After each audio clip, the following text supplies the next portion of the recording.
wants to massacre him. Go on out there and kill them. Wipe them out.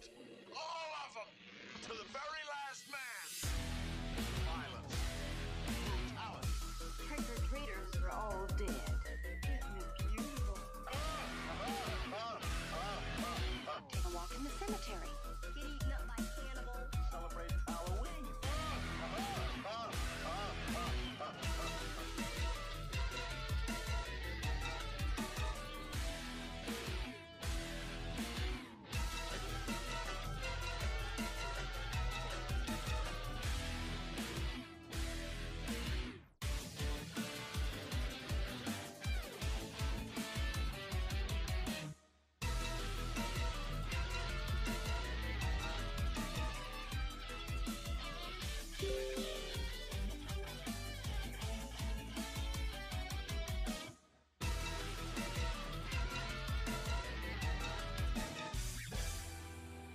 Love and kisses, Penny baby.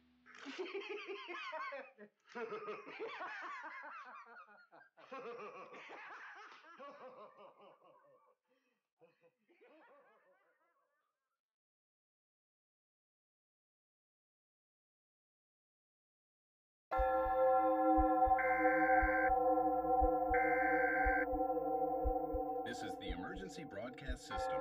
This is not a test. Repeat, this is not a test. The Center for Disease Control is reporting the outbreak of a new virus strain that is causing the infected to become extremely vicious and to exhibit cannibalistic tendencies. As of this broadcast, there is no known cure for the blood-borne virus. In order to keep you and your family safe, the CDC is advising that you stay in your homes and lock all doors, lock all windows, and barricade any point of entry. Keep calm and listen to the radio or TV for official news updates.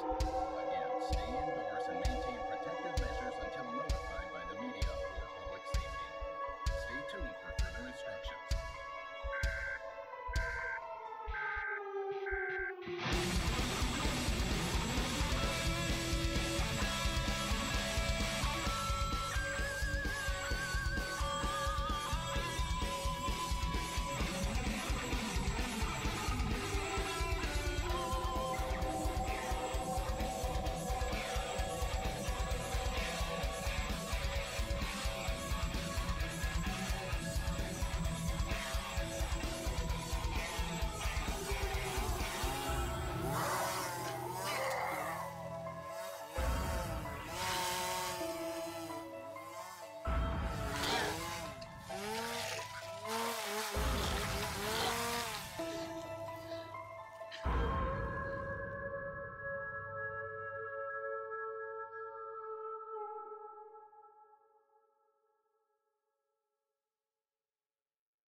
Christ, I thought you said that intro was shorter.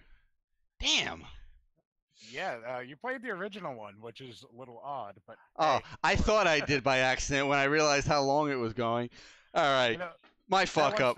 That one still gives me chills, so I'm cool to listen to that anytime. I'll change that for next time. But anyway, good evening and welcome everybody to episode 4 of the Dead Entertainment Podcast live commentary. Bates here, and tonight I am joined by my co-host of Whale Life Live and fellow writer Ray Mungus. How are you? I'm alive, awake, excited, something like that. A lot more alive sounding than you did Wednesday. And probably 5 minutes ago too. I'm having my tea right now, so it's giving me a little bit of caffeine. Let's go. I'm drinking a fucking beer the size of my head right now. I'm sipping on tea. Yeah, pansy. Hey, you know I can hang when it comes to drinking beer. I just don't have any right now. Oh, well, that's a problem a working man needs to rectify. I had to come home and do a bunch of bullshit to set this all up, and then go to sleep because I've slept like 6 hours in like the last 2 days. So sounds like an excuse. Hey, I'll take it.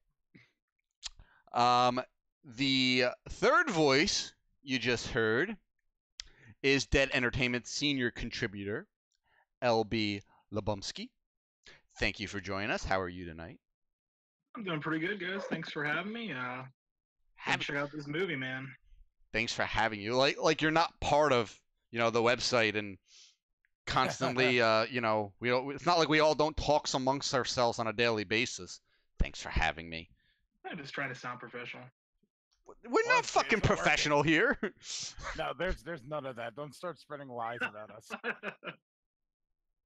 Oh man. So I'm trying to manage 2 streams from 2 computers right now. It's chaos on a tiny little I swear to God, I need to get back in my fucking house because I need a second desk. This one desk for fucking 2 computers, 2 keyboards, 2 mice. It's not working. You need a command center. That's what you need. Yeah. And I've been in your current apartment. It is relatively tiny, so like I feel your pain. Yeah, it's can't wait to get out of here. So down to business. What we've been up to and what do we got going on? Well, let's see. Last week was Friday the 13th. We had a pretty successful week on the website, I would say. Right? Oh yeah, for sure. Yeah, without a doubt. I mean, we pulled that together very well. I thought like it was an idea. We had a bunch of things we were putting into motion, and then Friday it was like I want to say that I spent like 3 hours doing social media for all of our Friday the 13th posts alone, whether it be Friday the 13th Rewind or the new content we provided on the day. Yeah, we churned out quite a bit of content. And I in think there fact, was in fact, 10 articles on just Friday alone. Not all of them were Friday the 13th, but a lot of them were, and there was at least like 2 or 3 pretty sizable articles. I know Bates had that really good one about like why the sequels are a lot more successful and better than the original, and I had a nice article as well, so it worked out pretty well for us. Yeah, I was surprised at the amount of content we put out last Friday, but it was very impressive. yeah, like we totally came together very quickly, and just bringing up our old stuff that may not have been seen by a lot of our new people, the people that came to hang out and they checked out our site later on in the game. The stuff that we published back in December wasn't necessarily it's long buried by now, so it was really cool to dig that up and give it a second chance. Like our interviews with Adam Marcus alone were they were hugely popular in December, so it was really cool to get a fresh set of eyes checking those out. Yeah, and I'm sure we're going to continue to revive all of these articles every Friday the 13th. Yeah, without a doubt. And 'Cause- you know what? My brother just made a good point. We had a great Rotting Corpse, which was Friday the 13th related, Friday the 13th, the game related, about Jason waking up every day in the same sort of Groundhog Day scenario, just killing off all these camp counselors. The Rotting Corpse, for people that don't know, is our satire column that posts every Friday. So if you have not checked out any of those articles, by all means, go to deadentertainment.com and check those out. Right on. Yeah, because every Friday 13th that comes, the site is going to continue to grow. We're going to continue to get more traffic and everything. So it's good that we have all these great pieces that we can keep revisiting every Friday the 13th. Yeah, it's like mini holidays for us. Like Friday the 13th, they don't come up very often, but when they do, it's like little Christmas for us. In fact, another cheap plug, we have another article up today about how Friday the 13th falls on the 4th of July, Halloween, and Christmas this year. So by all means, check that out. #satire. So last live commentary we did. What did we do? We did Return of the Living Dead, didn't we? Yeah, we totally did that. Oh yeah. Yeah, one of our all-time favorite movies. The movie that our other channel, Way of Life Network, that it's basically based on that movie, down to our mascot, down to the name, Way of Life. Yeah. We had a lot of fun with that one. Oh yeah, I mean, Return of the Living Dead's an absolute classic. Like we've seen it so many times that I don't even think we need the movie anymore to go scene by scene with a commentary. No. As far as quoting, that's something that happens naturally, no matter what mood we're in, no matter what day of the week it is. Like we quote that movie constantly, and it's not a fucking costume; it's a way of life. Indeed. That is one movie that definitely did not lie. To say the least. Um, Nice one. So, why has it been so long? I feel it's probably been a good month plus since we've done the last commentary. I guess there's no real reason. We've just a lot, the one we try to do this with at least 3 people, if not more, and it was just scheduling conflicts, and we only like to do it on Friday nights, and we just couldn't make anything happen for the last couple of weeks. So finally, this is basically our schedules finally working out. Yeah, it's been a chaotic like month and a half for everybody. I started a new shift, and getting used to that has been fun. All of our lives had a lot of craziness happening in the past few weeks, and we tried to do this last week on Friday the 13th on Bates's live stream, but Paramount slapped us on the hand with what we were trying to do. So we decided to make it an official commentary because Friday the 13th Part 4 is just too classic not to do a commentary for. So, we managed to pull everybody together, and here we are. Indeed. I even broke out a fancy beer for tonight that I'm halfway Wow. done with already. I broke Privileged. out a fancy tea, sleepy time, so I'll be snoring halfway through probably. I'm drinking tea also, actually, so I really can't rag on Ray too bad. Oh, God. I need new fucking partners, man. The We're fuck? fired, huh? Fuck, man. I'm drinking tea. Why don't you fucking move to England, you you pansies? Yeah. You wait till I come onto the podcast completely sloshed. I'm gonna be like completely hammered one day, and you're gonna regret it. I'm gonna be there for that. So yes, the last time we did Return of the Living Dead. If you wanna, hear that, it's up on the channel. As our first 2, which were Krampus and That was a fun time. Devil's Rejects. That was amazing.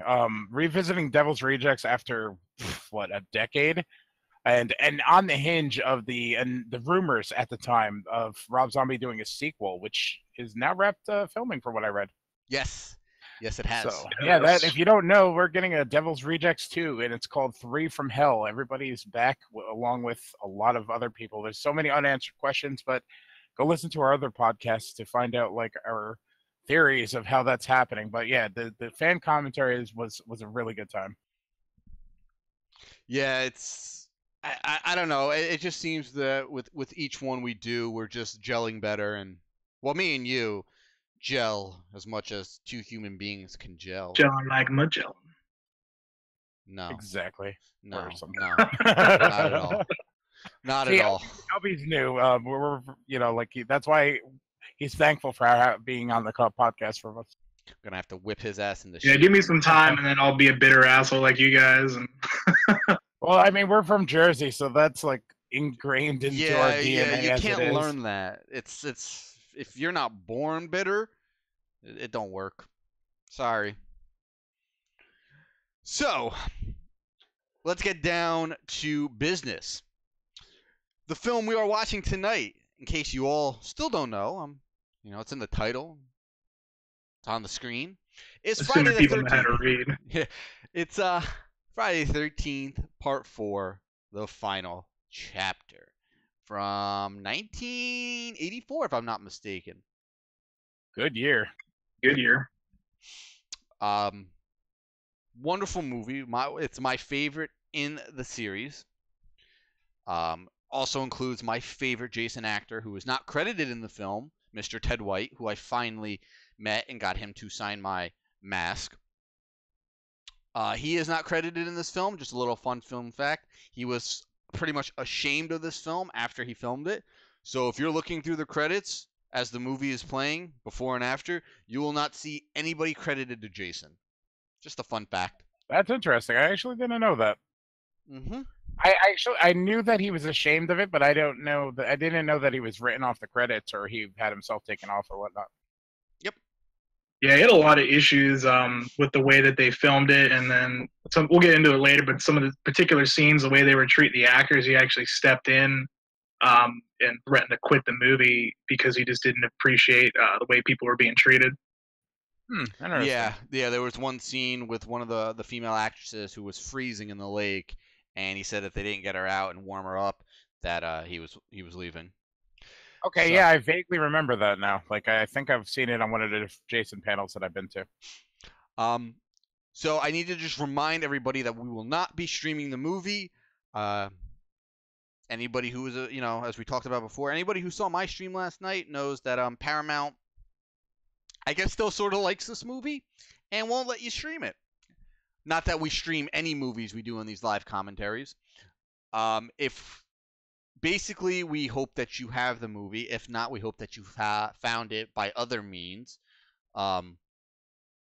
Yeah, give it a rent. It's probably like $2.99 on Amazon. And a lot of these movies, in one form or another, can be viewed on YouTube. Just saying and putting it out there, Hint, hint. But we will not be streaming the movie. What we will be doing is counting down. And then when the countdown reaches 0, we will be hitting play, and that will be your cue to hit play with us as well. I believe we're watching off the DVD rip, so yes. Yeah, like it's the DVD quality copy. So I'm not sure if there's any difference between Blu-ray and whatnot, but start it. Not for this movie. No, there's not. Okay. Nope. I haven't upgraded it yet, so. So yes, so the DVD rip, we will be counting down, and again, when we get to 0, you hit play, we hit play. That way, we're at least within 5 seconds of each other, give or take, and that way you understand the shit we're talking about as we talk about it. I don't know how else to explain it. Pretty simple, straightforward. Now, we're not going to sit here and super critique the movie like, Siskel and Ebert. We're going to sit back, we're going to watch, we're going to make jokes, we're going to have fun. This is what a live commentary is. This is not some serious director's commentary. It's 3 guys drinking beer and tea. Or wait, this way. Yeah. So I'm pointing to these 2 over here on the screen drinking tea. Quit shaming me, man. I'm just trying to live my life. Tea shaming over here. God, at least put some fucking Baileys or something in that tea. Not a bad idea. So basically we want, you guys just to realize we're not taking it crazy serious. We're here to have fun. So go get yourself a drink. Go get yourself some snacks. And shit, you should have that already. We're about to start. Well, we gotta play, the little movie intro first. That's right. And then I gotta take like 10 seconds to reset everything back up because I'm Divide by unprofessional. 0. No, there will be no dividing by 0 tonight. Oh my God, we're not traveling through a wormhole like usual. That's crazy. No. I at least got us enough of a professional level where there will be no dividing by 0. Move it on Don't up forget in the to world. play our advertisement for Yankee Candles also. Fuck them. No, my candle's hidden right now behind some booze. You can't see it. They're sending them to you, huh? But so before we start the movie, we have our little stolen intro. I don't know how else to say it. that's really It's what it ours is. now, bitch.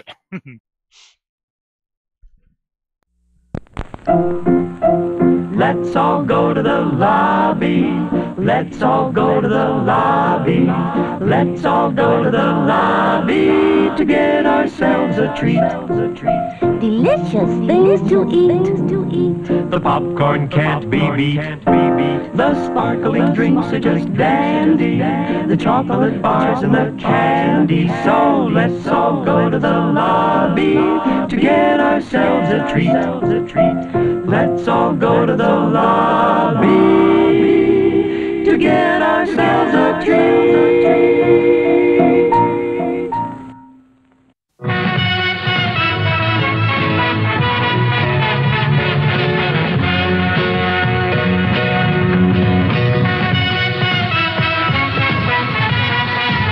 Wish we could play a version of this from the Aqua Teen Hunger Force movie. You ruined the intro. God. God damn it, LB.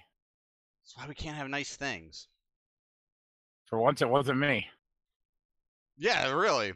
But yeah, the that would be claimed by Mastodon if we played that one. Yeah, we can't have that. No, we can't have that. All right. So, just bear with me 1 second and we will start the countdown. Everybody can go ahead and get their movies ready.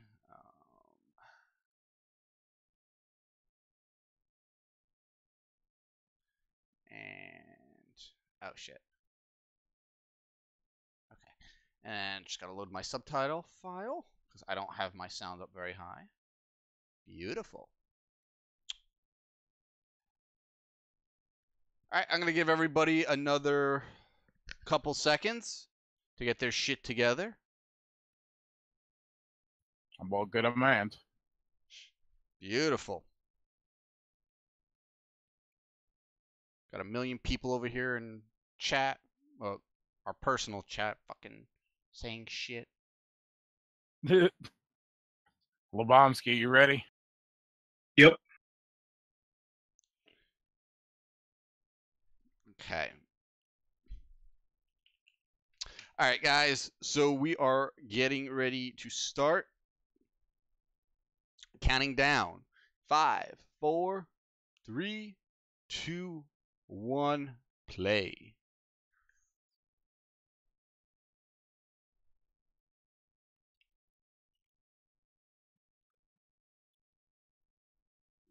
Ah, Paramount.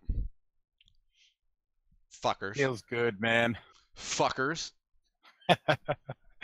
Good way to start the commentary. Like trash the company that made it. Claiming my shit.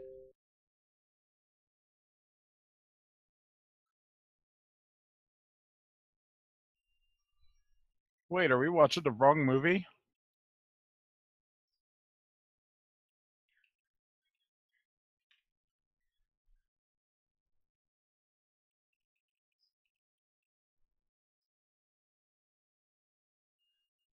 I really hope that you're spamming the Crazy Ralph thing. No, I am not. I don't even have the soundboard open. At least we got it once. Demonic Dark in chat. Are you on the campfire scene? Yes, we are. Yep, we're all good. We'll update periodically throughout the movie. This way, if somebody gets out of sync, you guys can catch up to us.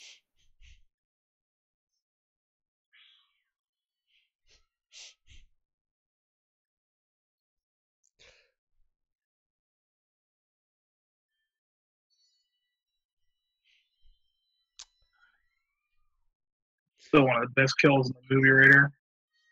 Especially if you got the uncut version. Yeah, the uncut, it hangs on Pamela's headless body for like 4 or 5 seconds longer. They actually added that is one of the kills for part 7, Jason. If you buy the pack and Friday the 13th, the game, it's one of the best kills in the game. What, just a straight decapitation? Yeah, he chops the head off, and then the hands reach up, just like it's literally called the Pamela, and the hands reach up and are like, ah. Huh. Oh, that's awesome. you know what I noticed about part 2? In two instances in part 2, Jason. That's the worst kill, by the way. See, with the wheelchair scene is one of them. There's 2 instances in part 2 where Jason uses the wrong side of the machete. Yeah, I'm sure there's a lot of continuity errors like that. I don't know if it's continuity. It's just, I guess they thought it looked cool to use a non-sharp side of a machete, because the wheelchair, machete in the face, wheelchair down the stairs backward kill, as Steve Dash would call it. He should patent that. The machete was backwards in the face, and the one scene they also showed it in this intro too is when he was slitting the guy's throat, he slices it with the wrong side of the machete. I don't get it. I wonder if it was for safety reasons. A lot of the time, I know they were actually using real weapons and stuff like that. Because in part 6, the director's wife almost got impaled by that spear. That was like a real spear.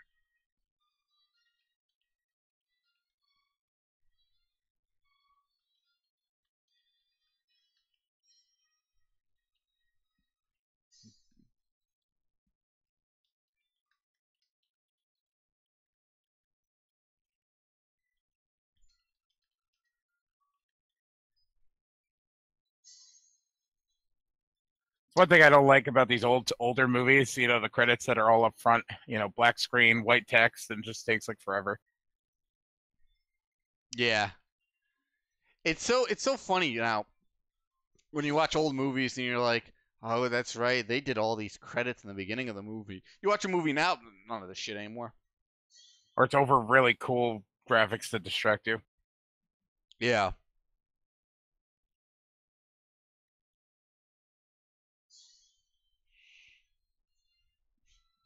But I sort of like this, even though it does go on. It feels like it goes on forever. It I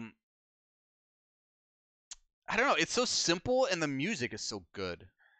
I think it's really good for horror movies because the music, just listening to the score, sets the mood.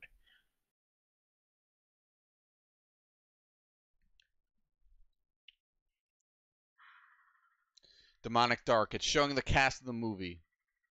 Yep. All right, Demonic Dark. You are exactly where we are. Yep. You're good. Yep. You're good. You might be a few seconds ahead, but you're pretty much on point. Spoiler alert, this is not the final chapter. What do you mean? You mean the movie live? I was about to say it. Look, it's Ecto 1. Yes. I don't think that's the same model as the Ghostbusters car. It might actually be closer to the remake Ghostbuster car, actually. That was a Hearst. Oh, yeah, that's right. I forgot about that. Oh, it's more square than the original Ghostbuster car. It might have been made by a Part 5 different had company. the Ecto 1. I want to say it's probably a different year. I want to say the Ecto 1 was like a 50 ambulance or something, 57 or something. Maybe I'm just talking out of my ass. I wonder if this place still exists. Like you could go check it out and do a tour or something like that. I want to say probably not. No, Higgins burned down. Oh, did it? Yeah. Demonic Dark asks, is this the movie with the fake Jason? No, it is not. That is Part 5, A New Beginning. A very, very good movie. But this is the movie before that one. And highly regarded as the best in the franchise. This one is.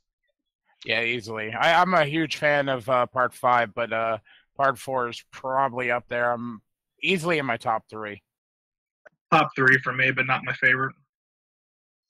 It's because you're a Tommy Jarvis mark, but not the one that's in this movie. Yeah, I'm a big Tom Matthews fan, but so are you. So am I, for sure. I wish Corey Feldman wasn't a complete nutbag. And I would love to see him reprise his role. Like, hey, listen, I have the fucking treatment ready for him. All right. Oh, I know it. It'd be so interesting. I was reading a little bit recently about how the remake and Freddy vs. Jason was supposed to have Tommy Jarvis come back as like one of the main people that would take down Jason, and it sucks that they never did that. Yeah, the only time that we ever really got to see him again, they did the comic series, Freddy vs. Jason versus Ash from Evil Dead. And in that comic series, Tommy actually comes back and is still hunting Jason. So if you guys can ever find that, it's out of print now. It's fairly expensive, but you can find PDFs and whatnot online. Definitely check that out. It's pretty cool. Shane Reisbeck in chat says Part 7 is the best. Yeah. Part 7 has probably the best looking Jason and some of the most, without a doubt, the most brutal kills and most brutal Jason. But in terms of like overall characters and story progression, it's probably one of the weakest in the series. So it has some good parts, some good things about it. It's also got a lot of bad things about it. It is. I know it Jason was our versus first Carrie. horror crossover film. Was basically Carrie versus Jason. It is just repeating what I say. Demonic Dark asks, "What is this about? Is this the one with the magical main girl?" Nope. You're no. getting close. That would be part 7, Demonic. This one takes place immediately after the end of part 3, which took place immediately after the end of part 2. So basically, part 2, 3, and 4 are movies that take place over the span of about a week, give or take. And basically, this was supposed to be the conclusion of the franchise, with Jason finally being killed for good. Quote unquote for good. And who puts a sandwich on a cadaver? There's a sheet. Yeah, but even There you so, go, eat. so unsanitary. That's why Jason kills Axel. He wanted the sandwich. Axel Damn. teased him. Damn, that turkey club smells good. It looks more like tuna to me. I just pulled the PB&J. first thing out of my head. Maybe Jason didn't like tuna, and the smell, the smell of the nasty tuna woke Jason. There's fish in the lake. You know, there's a tuna on his chest. It triggered him. Whoa, what are we watching? Oh.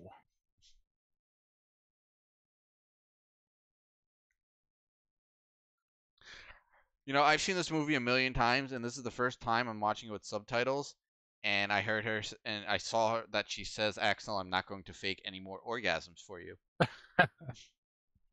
Okay. Sure. That's never knew she said that. The more you know.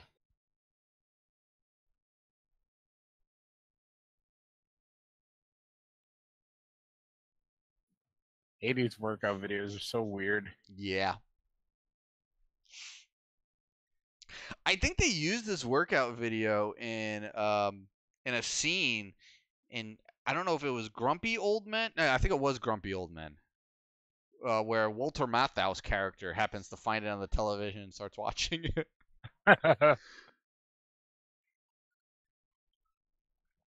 Are there no lights in this room?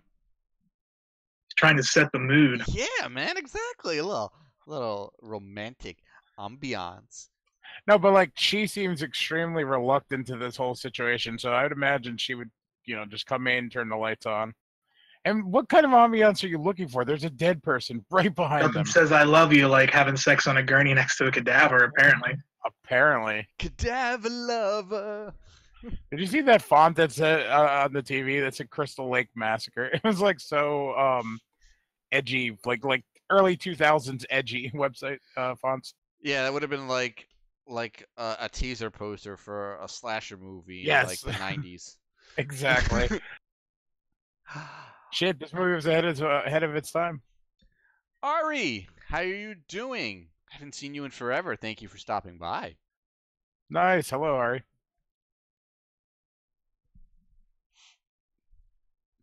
See, she's cool with it.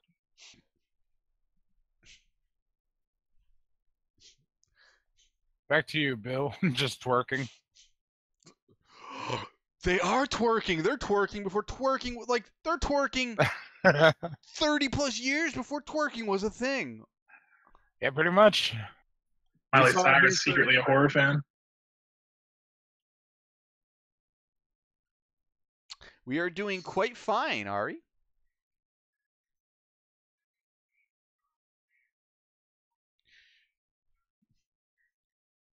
Yeah, we're alive too, I think. Holy Jesus Jumping Christmas Ship. That's a Holy Jesus Christmas. You know, it's. I don't think I've ever heard anyone other than Axel say that. You know where you should be going? You should be going to acting school. Hey now. Oh. Blue balled. Yes, Ari, we are watching a movie. This is a special live commentary. Demonic. We are where the nurse is. She just left Axel, and Axel The is. supply closet right now. Yep, exactly. The supply closet scene where she just dropped everything. These people are terrible employees, man. Like, what if that was like a plague or something like that? You know, Destruction of property, fucking on the job. she just dropped Captain Trips. You know, These people should have been like fired like 10 times over. I think that maybe that's the whole point of Crystal Lake. Everybody's neglectful. these are trained professionals, though.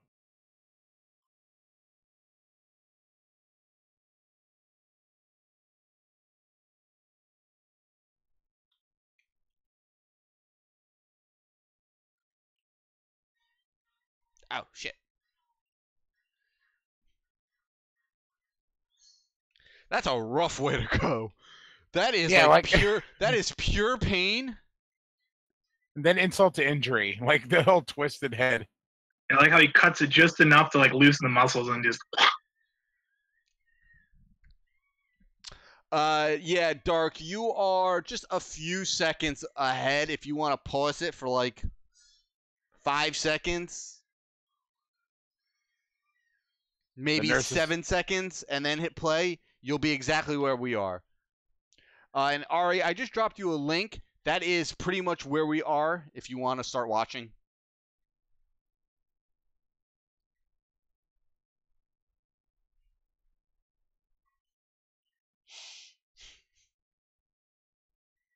So Ray, is this your favorite or part 5 is your favorite? I don't know. Part 5 is not my favorite. I really enjoy it because it was different. I've always kind of liked that flick because after part 4, you didn't know what to expect other than more of the same. Wait a And second. then- I'm sorry. Continue. I'll let you finish. Yeah, you didn't really know what to expect except for what we've gotten in the previous films. And then by the end of it, with it being an imposter, I was just like, oh, that's fucking brilliant. So like I never got the hate behind it, but I would say this or part 6 is my favorite. Definitely part 6 for me. That's my vote. All right. So when Trish and her mother were running, the very last thing the mother says to Trish, again, something I've never noticed, but the magic of subtitles are. She goes to Trish, "I think you're getting horny." Not something I'd want to hear from my mother, but sure. No, for sure. Be a little bit awkward. Why haven't we gotten young Tommy Jarvis action figures or old Tommy Jarvis action figures? I want those. Somebody needs to get on making those.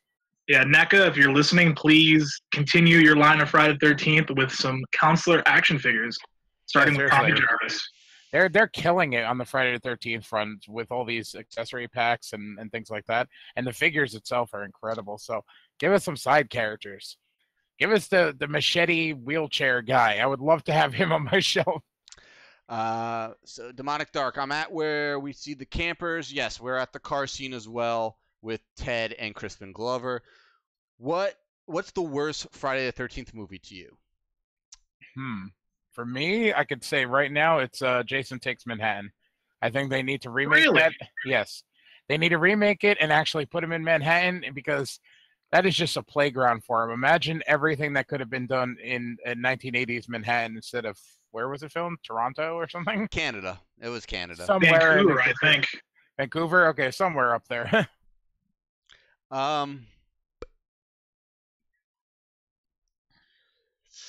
God, I don't know. Maybe I would probably say part 8 too, but part 8 still has some enjoyable kills. I think the one that I just don't enjoy at all because a lot of it was CGI and it just bothered me so much. And I Which know one again? I The didn't remake? say it yet. Oh. And I know a lot of fans are gonna get mad at me for it because it's like, oh my god, it's legendary. You know, we never thought it would happen, but yeah, it did happen, and it really shouldn't have. It does not hold up, and that's Freddy versus Jason. Yeah, I would. Shit, I can't even say I agree there because for the same reason that you said, it's legendary. We would have never expected to actually see it. Well, how many years did it actually take to get made? You know, like since Jason Goes to Hell. 10. Yeah, it was quite a while, and even when it was rumblings about the start of the production, you never expected it to actually happen. He never expected the two companies to play nice with one another and release it. And I believe it was New Line Cinema and Paramount. Yeah, too bad they can't get along these days.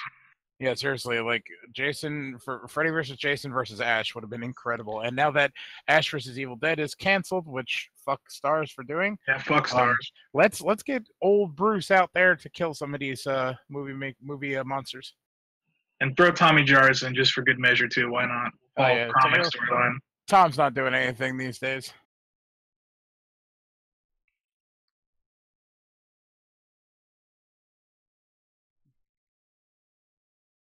That's a weird place to bury Pamela. Yes. I'm at the fat hippie woman eating a banana. Yeah, dude, you're pretty much on point with us, man. Did you know that one of the campers is the dad to the movie where they have the car that goes 80 miles, then go back in time? Yes, you're referring to Crispin Glover in Back to the Future. Yep, this was before Back to the Future. It was actually one of his first movies. We need a fucking figure of banana hippie girl. Yeah, I'd buy that. The sad part is I think we all would buy that. And she needs to have like special like removable hands that have a scrunched up banana coming out of one. I love that it's like what 15, well maybe like 40 seconds of screen time, and she's so classic, so well remembered. She's like the most memorable character aside from Crispin Glover and Tommy Jarvis in this movie. That's it. That's gone. Never gonna see her again. No, that was it. That was it. Look, some more bananas in It's the a background. perfectly good banana. What is this, like a Godfather thing where you see oranges, something bad's gonna happen? In this case, you see bananas, and you're fucked. Leave the machete. My gosh, Take the more bananas. orange juice. Speaking of orange, we got some orange juice there. Orange juice and like freaking wine glasses. Orange in the bottom of the fruit basket too. Who eats orange juice who drinks orange juice with dinner? They're a close-knit family, and they're trying to enjoy their time together. I love orange juice. I drink that anytime. Close-knit family as they're gangbanging incestually. Tommy. Tommy's like, not again. Oh my god, Oh, now they're bringing the dog into it. It's like the fucking aristocrats. jeez. How big is that beer again? That was a good one, man. I'll give you that. I don't know if anyone else is gonna get the reference to the aristocrats, but It's a solid one. I like the Griswold family fucking wagon they're using there. Uh-huh. You know, watching Holiday Road. watching all these watching all these old Friday movies, man. Like, I just recently watched the remake, and it's incredible how they just didn't get the campers right, or the people that are on Crystal Lake. The writing was so poor for the kill fodder, and I don't know. In the '80s, it was different. These movies they did a picture perfect. I don't know what difference there was. They made you, but you know what? In a lot of these movies, they made you care about these fucking machete fuels. Like, yeah, maybe because they were so unlikable in the remake. that's what it is. Yeah, they were all douchebags. Like, obviously, you have the not. See, like, these two girls are great examples of you have what you would think would be the final girl. She's basically like the Jenny from the Friday the 13th game. Sarah. She's very wholesome and humble and shy.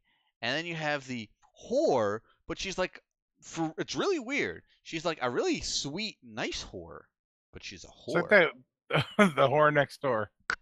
Yeah. There you go. But she's like an attainable whore. She's like the other girl, not Sarah, the whore, is sort of like an 80s Kelly Kapowski. Yeah. That's a good one. Yeah. Uh-huh. Do you See think that? that you would ever stream playing Friday? Oh, yeah, Demonic. I stream it all the time, dude. I stream it, and then over on our main Dead Entertainment channel, a guy who runs the Twitch channel for Dead Entertainment, he streams it as well. But I do stream it a lot. Yeah, you'll find us playing together and things like that. I might we- play we don't- afterwards. All right, cool. I'm down. I'm gonna be up all night anyway. I have work, but I'll play. Yeah, I'm not. I don't have to go in for support tomorrow, but if I want to go in and get some work done, I can go in whenever I want. I run that Nice. place. That's my See, I don't shit. know if I was you, but if I was reading a freaking newspaper where a mass murderer's body was missing in my hometown, I'd probably be a little bit less nonchalant about it. Yeah, I agree. It was the National Enquirer. It wasn't real news. She was reading the Onion newspaper. This is a great scene here. For I'm obvious down, reasons. LB. LB's getting as excited as Corey Feldman. But you want to know what? I think all of us as kids at that age would probably do the same thing. That's what's so great about this scene is like It this really. this like in a horror movie, like that was when I first saw like this kind of stuff. So like it just instantly takes me back to when I was a kid. And I literally was like in Tommy Jarvis's shoes right now watching that and being like, wow, this is pretty cool. Flashback to little LB Lubansky hopping on the bed.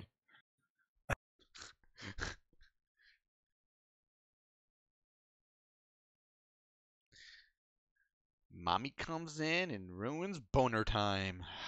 I told you not to bother me when I'm cleaning my room, Mom. That's a good one. Now, Mommy's snagging a quick little peek. Hey, she's single and ready to mingle. She's a cock blocker. That's what she is. My wholesome little baby. He would never want to look at that. Even though my daughter's horny, I told her earlier. We're lewd here on Dead Entertainment. Get used to it. 0 fucks given.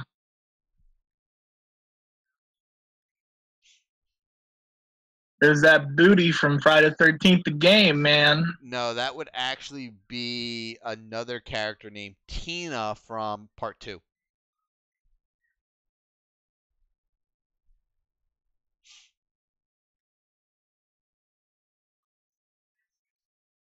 That's like a good rule.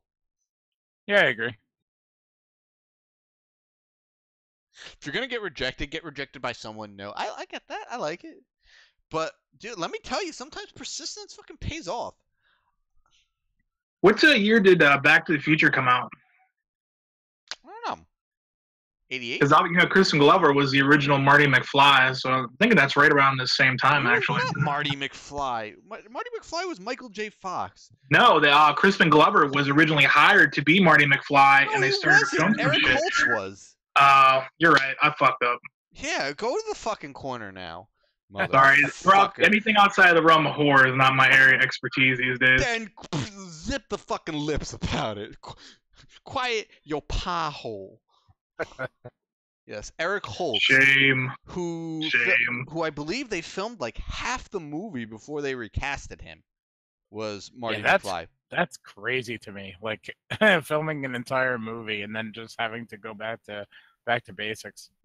Also, that came out in 1985. Cool. Thanks. I don't know why I thought 88, but 85 seems right. That's when fucking like DeLoreans were like, yeah, hot shit. I got an aluminum car with gull wing doors.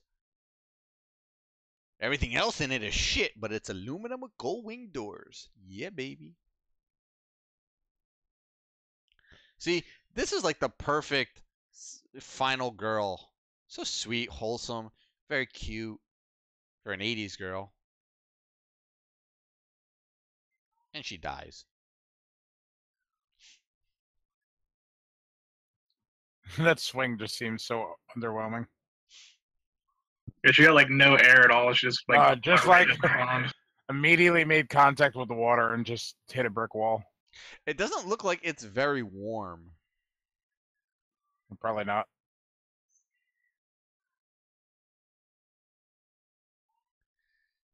I need to go back to the 80s where like you could do stuff like this and just be like, I'm gonna take my pants off and scream skinny dip, and then chicks get naked. I wonder if that ever happened, honestly. Yeah, not at any party I ever been to. The closest thing was fucking one of Anthony's barbecues where we had fucking a European girl with no inhibitions. Yeah, that happened a handful of times.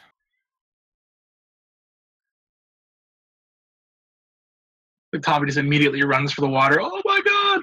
I saw a naked dude. Crispin Glover is even bad at getting naked. As awkward as ever, that guy. Here comes pervy Tommy. Is he looking at chicks or dudes? You wonder. Look at the twins.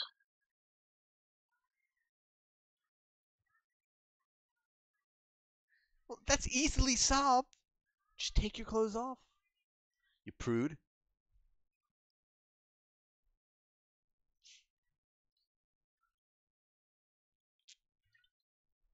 Patooties. What does that even mean? Yeah, I gotta meet this screenwriter and punch him for that one.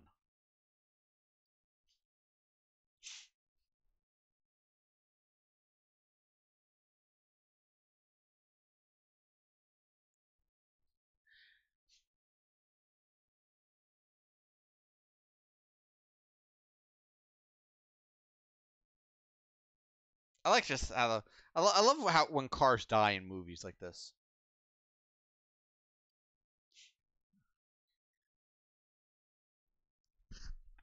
Screwdriver, that's gonna fix everything. You can barely see into the actual car. Yeah, right. And he's like, yeah, it's definitely a screwdriver job. He's just putting his hands into the engine bay, just touching, a crazy hot engine, and Oh man.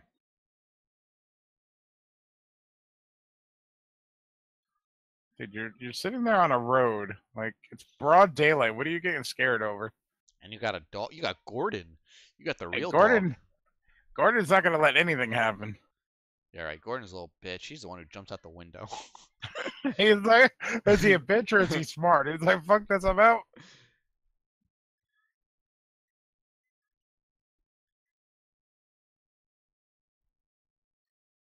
Well, that seems reasonable. Twist her arm, why don't you? See, it's got to be pretty fucking chilly there. I know I know fucking Sarah is in a skirt, but she's also in a sweater. What is going on here?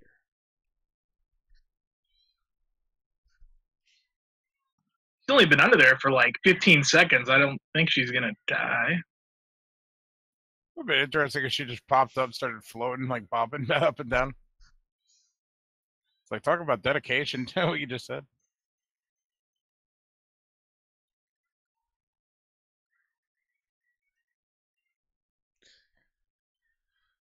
Oh, your fun was ruined. If you didn't want to get fucking thrown into the water, you shouldn't have been laying out on the dock, dumbass.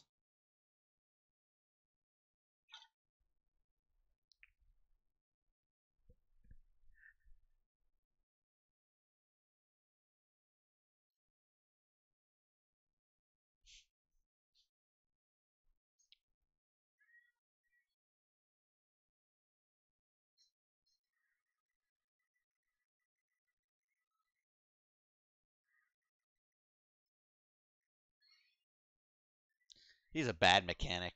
Can't even fix the car. What good are you, Tommy? Good old Rob Dyer, dude. The remake's answer to this character like drives me crazy. He's just, ugh. Even the friggin' like sympathetic characters are unlikable in that movie.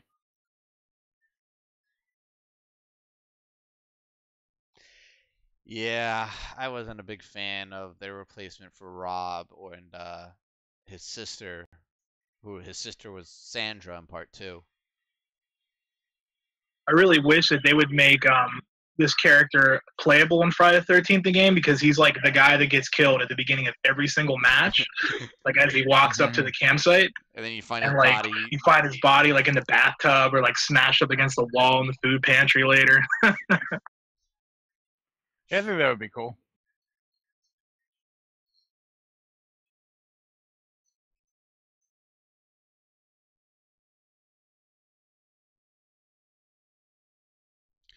Hunting for bear.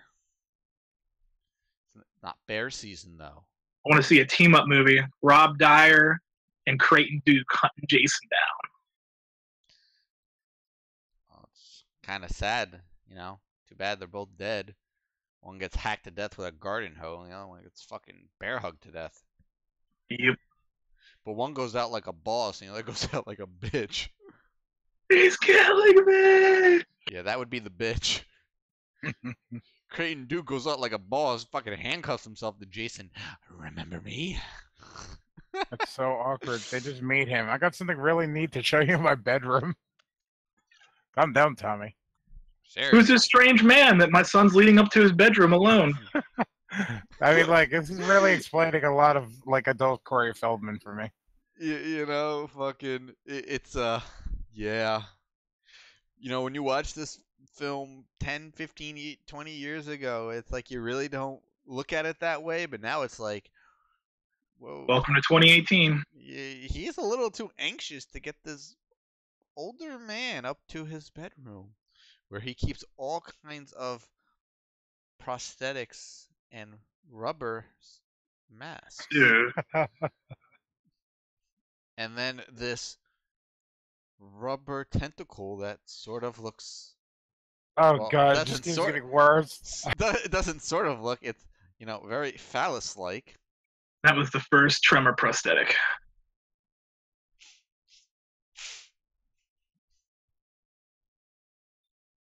Tommy's a thief. He's taking all of Tom Savini stuff and passing it off as his own.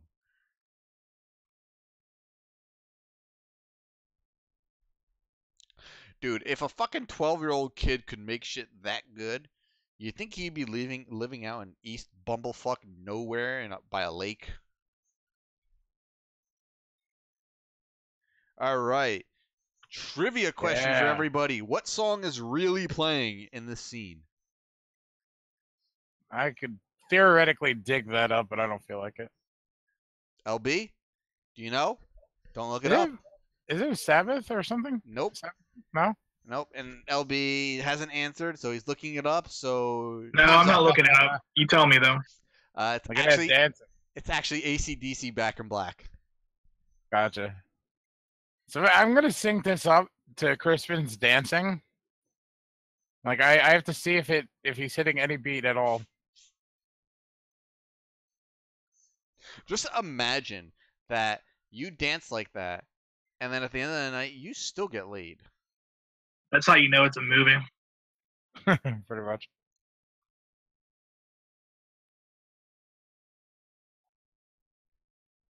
Yeah, movies suck. I'm a white boy and I can't dance, but I can dance better than that, and that never got me laid.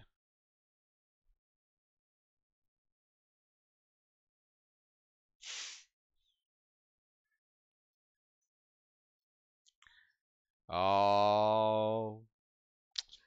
Sorry, Teddy. You just got friend zoned. Don't punch the bear. Bear didn't get you friend zoned. God.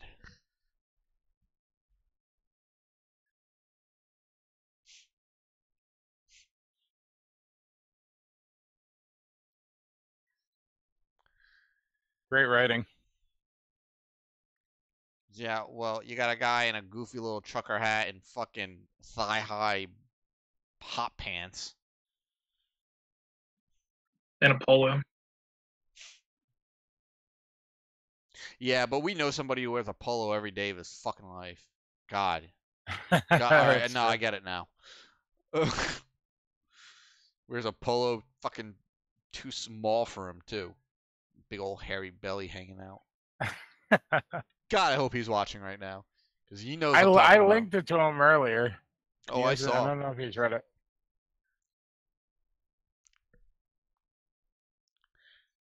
Had to curb myself from putting him in his place earlier. Again or last night? No, again. Just let him go and do his thing. But you know I can't let anybody do their thing when their thing is just bullshit. I know. I'm ruining movie night. Okay, back to Goose Fraba. Apparently, Goose being a Fraba. dirty vagrant is a turn on for Trish. I like vagabonds.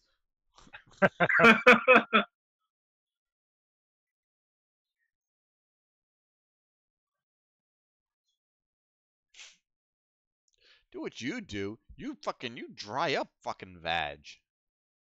Yeah, that ain't helping either there.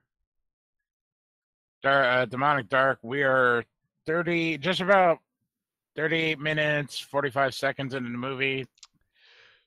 So Teddy's got his hands in his pants. Yeah, and it's his hands coming out of his fly. And they're about to shotgun some beers. That's what I'll be doing tomorrow. 39 minutes, exactly. I don't know if Ari's still here. I think I scared her off tonight, which is sad. I haven't seen Ari in so long on my streams. I think they got more on the floor than they actually fucking drank. Man, I'm missing our human Wikipedia, human horror Wikipedia tonight. Yeah, I don't know where Chris is. Our good buddy Chris, one of our longest fans and supporters. Don't know where he is. We'll see him on Wednesday. Yes, that's for we sure. will. It looked like it was like 65 degrees during the day, and you guys went swimming. It's got to be like 35 degrees right now. It's like, yeah, I'm going to go for a little swim. God damn. At the scene, everybody is kind of going off to slow dance. 39 or 40 minutes on the dot. Now, you see, she just took his blue hat. All right?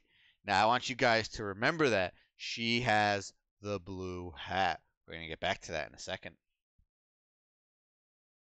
I smell Oh, that was continuity here. that was a dirty ass look. She's like, "Yeah, Teddy, you want this? You ain't getting it, bitch." Friend zone, motherfucker. Polo shirt is getting it.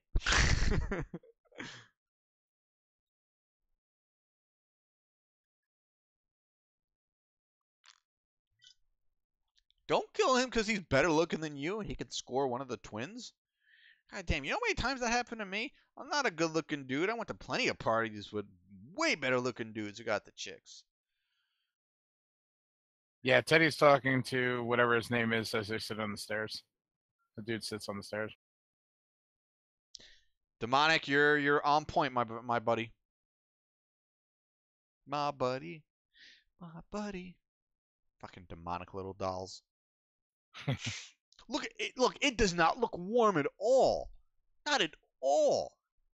Well, no, this is the scene coming up that we were talking about with Ted White, where she was basically hypothermia in the water, man.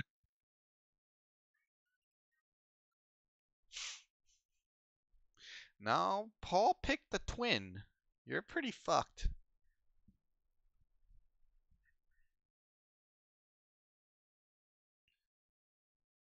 Dude, seriously, where were these girls when I was growing up? Why is there just a random raft all of a sudden in the middle of the lake? That's true. It's not tied to anything. It's just there. Those are some good 80s breasts. Yep. Not great. Well, actually, no. They might be great 80s breasts. I mean, they're no. At least you know they're all natural, man. Back in the '80s, for the most part. I mean, they're no killer nun tits, but Fact. Which might be like some of the best tits I've ever seen in a movie, at least from the 70s, 80s, 90s, and noughts. But then again, you know, even current movie tits, I mean, they're most of them are fucking fake. All the fucking titties in the remake were fake. Yep. God, it was just a big lie. Every nipple and tit in that movie was a lie. God, I hope the whole movie was a lie. I hope the series escapes the Platinum Dunes. The cake is a lie. And it's sad because, like, as we talked about the other night, the scenery, the kills, the setting, the atmosphere, it was all on point. It was just the writing. Fuck. Yeah, the writing mixed with the bit of Texas Chainsaw Massacre overflow They made for an awkward Friday the 13th. Are you at where some guy in the forest with a machete? You're probably a little bit ahead of us. Again, I think you're watching one of the versions on the site that is sped up by 0.25.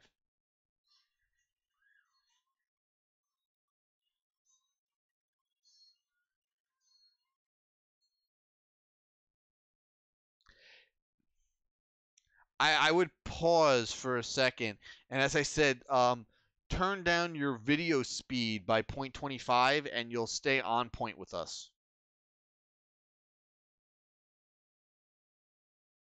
It's really cool rewatching the movie, having like played all the maps in the video game, and like kind of piecing together where everything is. Like I'm obviously like we're in like the vacation house and stuff like that, and I know exactly like how far away that is from the Jarvis house now, like what's around it.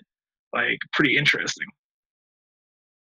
That detail alone is worth the price of admission for the game. Just like getting the best thing is you go into the Jarvis house and actually go up into Tommy's room and just get to see like all his masks and shit in his room. Like that alone is like the best thing about the game for me. Oh, you get led up to Tommy's room as well? Yeah, but it's adult Tommy, so it's okay this time. Tom Matthews Tommy. We're at the scene with Crispin Glover wearing a blue hat, and he's slow dancing with the chick. Chick just really wants it, man. She don't care who it is.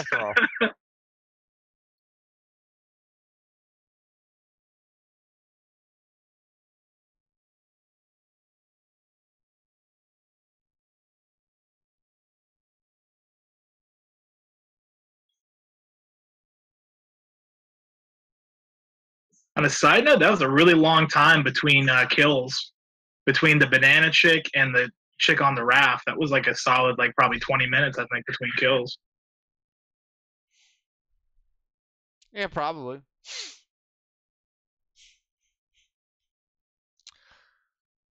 Even Crispin's giving him a look like, I got this and you don't.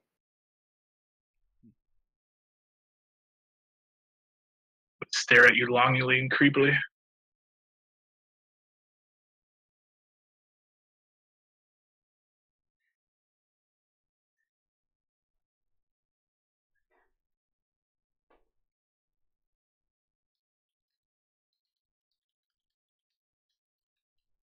Like how the nerdy dude is like getting some and that guy struck out. Go Nerds. Totally a movie. It happens. It doesn't happen as often as you would think. I love how quickly he gave up on that. She like was shy, looked away, but still was smiling. I'm gonna go. And I'm gonna go get he naked. gets all pissed off. Yeah, I'm gonna go get naked and walk through sludgy lake water. Right, where's Swamp Thing at? You had a sure thing there. You left it. You could have lied later and said, nothing happened, and then had a second sure thing. Just needed to put a little more effort in. He could have got there, but no, let's go swim alone. Well, he doesn't think he's alone. He thinks somebody's waiting. How is that fucking raft still inflated? Seriously. Shouldn't be. Like, it didn't lose any air.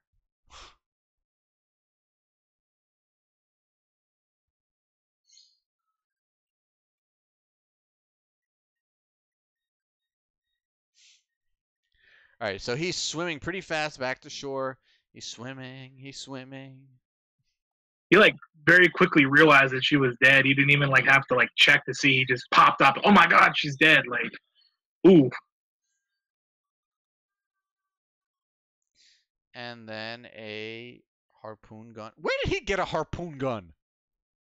He finds them a lot. It's like what, the second movie that he had a harpoon gun in a row? No, third movie. See, well, the third one that's the first kill he gets after he gets his mask, and then he has a harpoon gun here, and then he has one in part 8.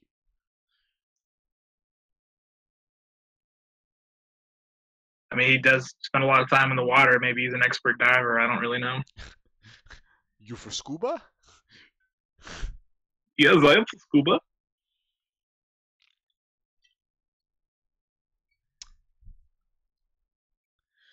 Oh, Rob. You were supposed to be so much more of a character, and you turned out to be just useless. A little bitch. You're pretty much So- like Paul from part 2, but Paul at least lived. Still pretty memorable though.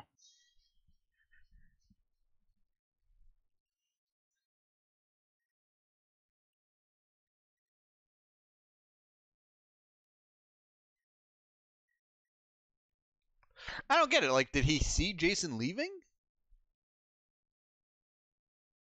I never understood that. He turns around and goes, "Oh shit! I don't see anything in that scene," but I guess he did. Pretty smart, Jason. Pretty smart.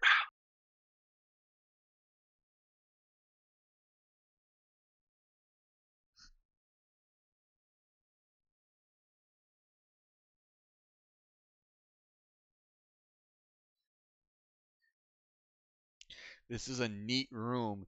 That's how you get the panties dropped. Well, I guess you really don't need it any help. She's just really raring to go for anybody. But saying that this is a neat room, yeah, man, that's how I get the pants off. I don't know about I you mean, guys. Look at what they're wearing. I mean, they probably don't care.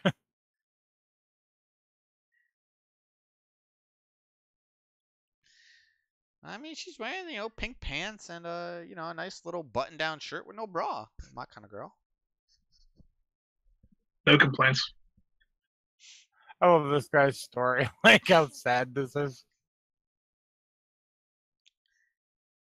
Old ass porn. It's like prohibition porn.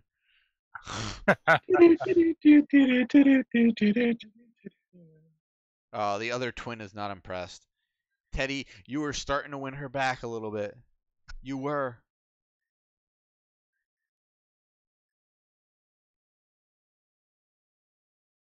Then you had to break out the old Vintage timey, pornography. yeah, the old timey porn, and that dried the veg right up. That guy's like the DF of Friday the 13th.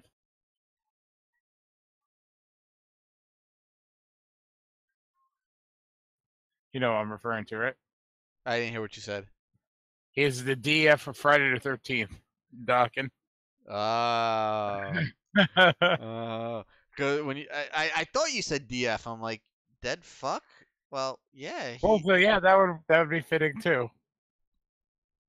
But See, I'm sitting here trying to piece it together, and I'm just like, oh my god, he's totally that.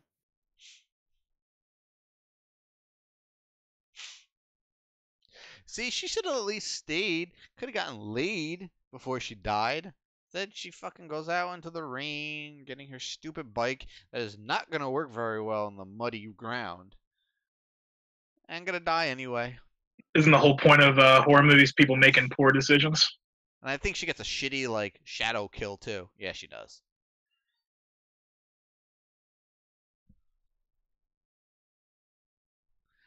Yeah, but you know what? If you're gonna make a poor decision, at least you want to get laid before you die.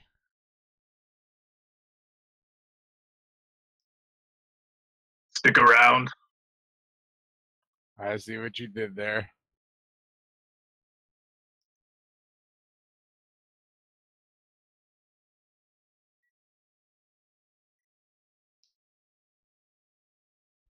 I like how she plays this.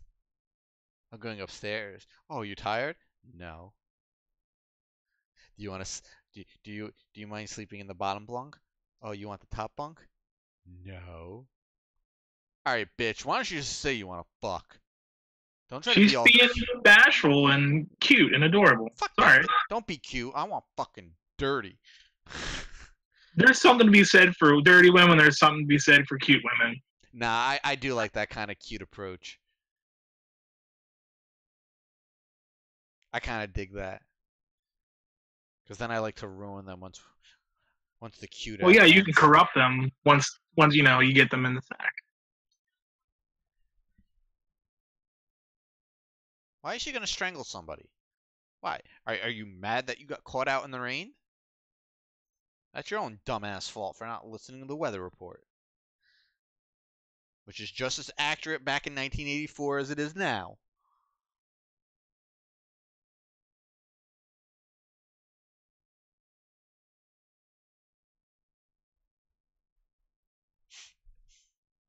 Oh, Jason took out the generator. Yeah, you need fucking Deborah or AJ to go fix that shit. I'll get LaChapa to fix it. Just get what's it called? Tommy a screwdriver. He got this. He didn't have it though. It took Rob's pocket knife. That wasn't really a pocket knife. It was more like a K-bar.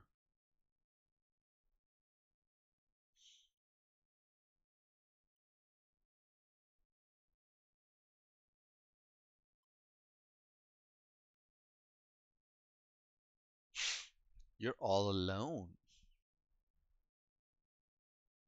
Not even Gordon can save you.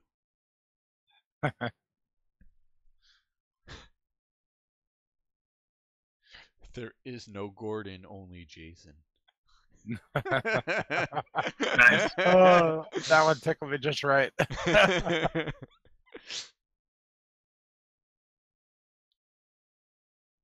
Alright, you just dried yourself off.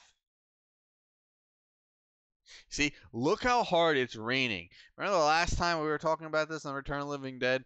That fucking whenever it's raining in a movie, it has to be just ridiculously like hilariously downpouring for you to be able to see it on screen. Yeah, I mean that makes sense with the frame rate and everything, but yeah, it pretty much rings true in every movie that's raining. Do they even do that anymore in movies, or did they just CGI it? No, I think they. Why is he sucking 2 lollipops? Because he's the real man. 1 lollipops are for bitches. Yeah, man. Didn't you get the memo? I did not get the memo. I'm sorry. I like her, like, classy yet sort of sexy 80s lingerie. I dig it. Can't go wrong. Nice satin robe, tasteful, but erotic at the same time. See? If she didn't turn into a whore, she stayed her bashful, shy self, she might have lived. Nope. Nope. She had to bow to human needs. That's why you die.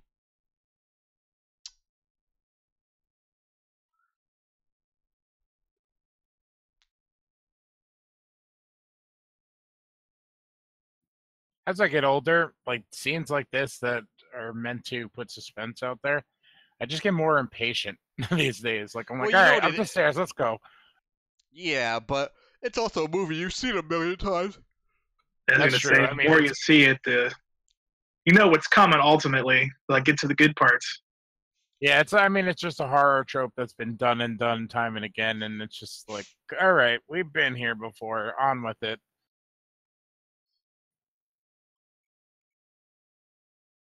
So you can imagine how I felt watching House of the Devil.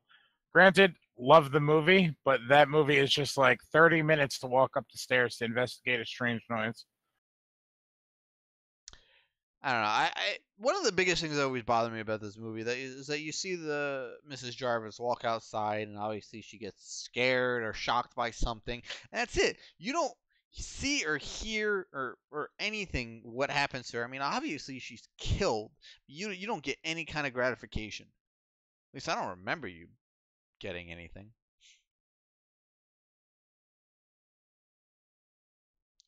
Yeah, you wait in that tent for Rob. I know what you want. You dirty little Jarvis, you.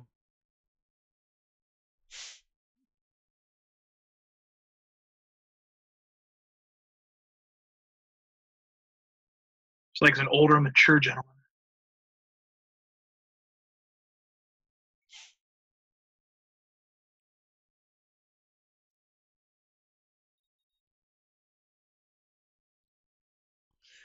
And I don't get it. Does Rob think that Jason is gonna, crawl into his tent and just hang out there? A shadow kill. Though I gotta say, the one outside that took place in the lightning flash was pretty great. Not necessarily the kill, but like the way it was shot. I thought that was pretty awesome. Yeah. Wait, are you just at the shadow kill? No, no, no. Oh. They just had another shadow thing, and it brought me back to that other scene. God, I would be like watching it. I would have started it like a lot friggin' later than you guys.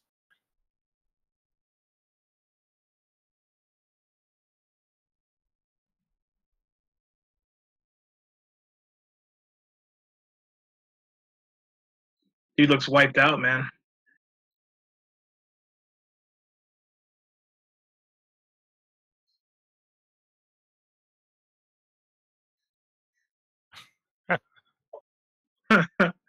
This is another DF thing. I have stories about that, by the way. I'll have to tell you after the stream.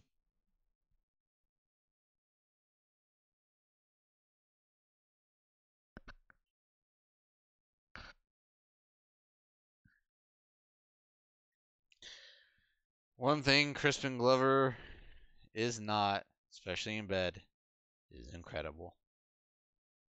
No one who dances like that is incredible. Or kisses like that, for that matter. That was kind of like I threw up a little in my mouth. I feel like he probably had to pay her.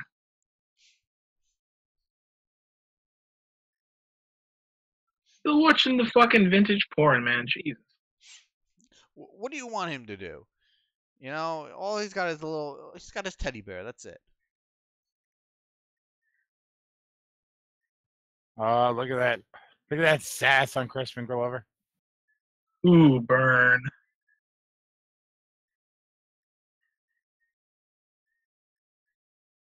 I think he's got to go find something to open it.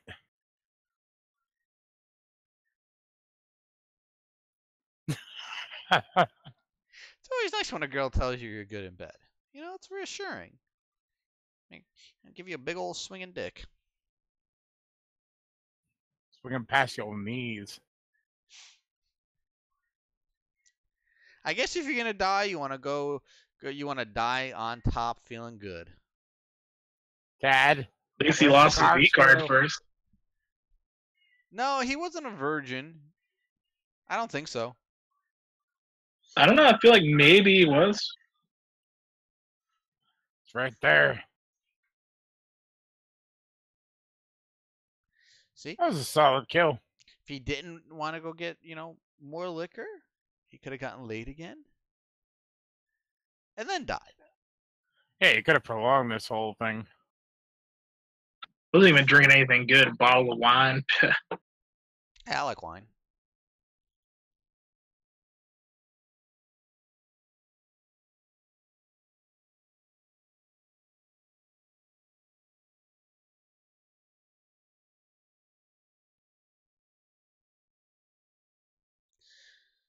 So, Jason kills Jimbo and then runs outside, finds an easy way up to the roof,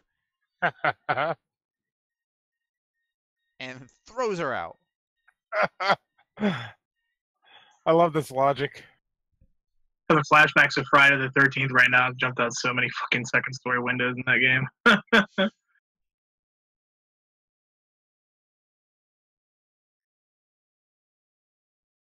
Your sister Sandra, the really dead kid.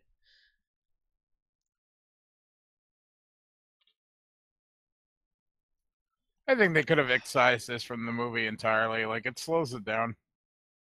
No, I like this scene. No, not this scene in particular, but this character arc. I mean, it's cool it's connecting to the movies, but like every time it goes back to this guy, it's just like, all right, let's go.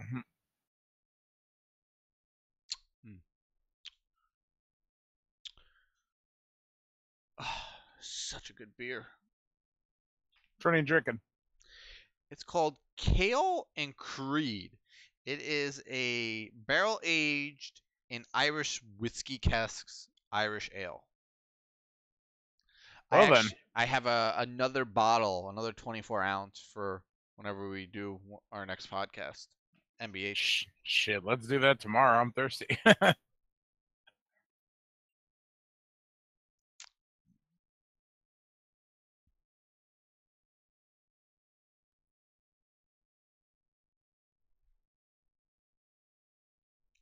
right, fellas, you two hold down the fort. I gotta go take a tinks and get another beer.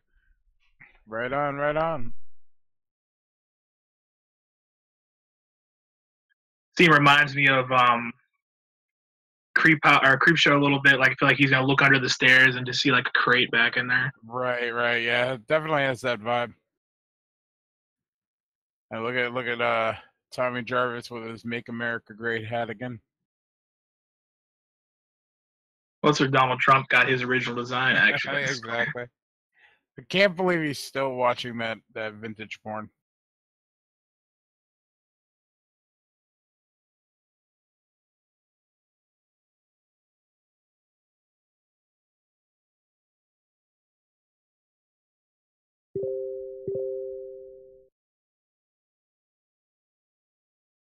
Wonder why they have power in their vacation house, but Tommy's house doesn't have power. Good question. At least in the They're game, right they run off the across the way, same Jenny. They're right across the way from each other too, right? Yeah, they're literally not very far apart at all. Take like 10 seconds to walk from one to the other. I mean, if he cuts one of the lines going into Tommy's house as opposed to the vacation house, no, I mean that would make sense. I don't like the way that dude's holding that teddy bear, man. Ugh. Yeah, I'm just glad he doesn't have a knife or anything to put a hole in Like, it. let me take this into the next room. I'll be right back.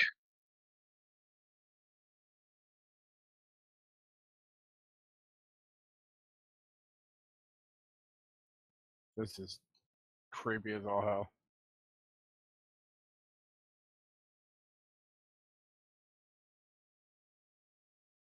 Don't look alarmed. That means it's over.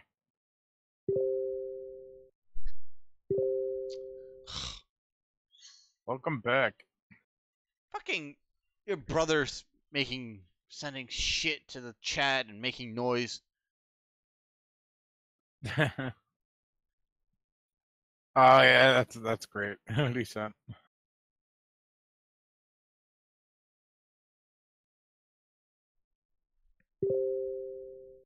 I think you're supposed to get out of the shower before you put the towel on so it doesn't get wet.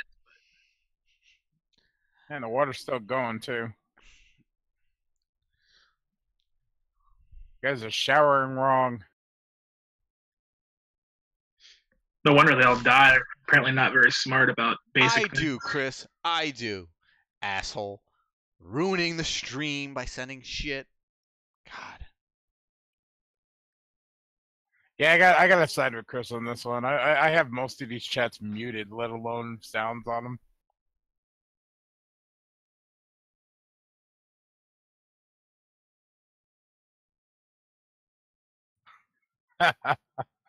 It I bet does. so too. It lets people know I'm popular and people like me.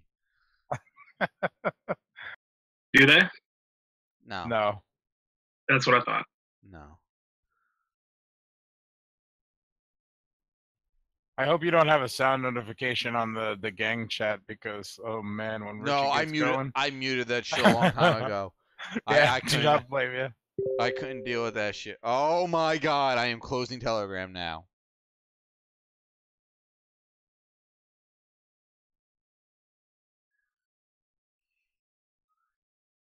Fucking asshole. Ruining everything.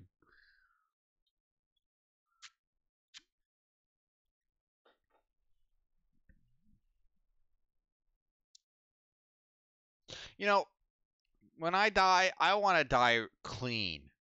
This guy dies in the shower, you can't get any cleaner than that. That's a good way to go. Minimal work for the coroner. Or I would like to die after just taking a really good bowel movement. Like, I am at my most relaxed and happiest after a good BM.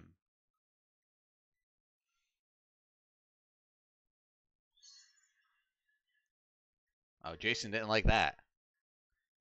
Oh. Got your news. Yoink.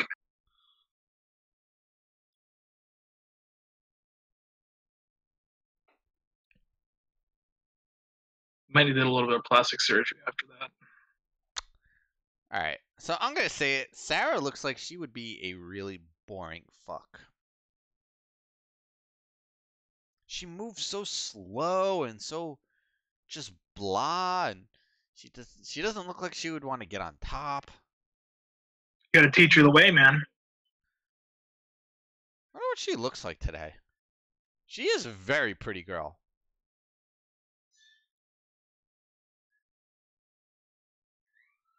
It's a brutal death.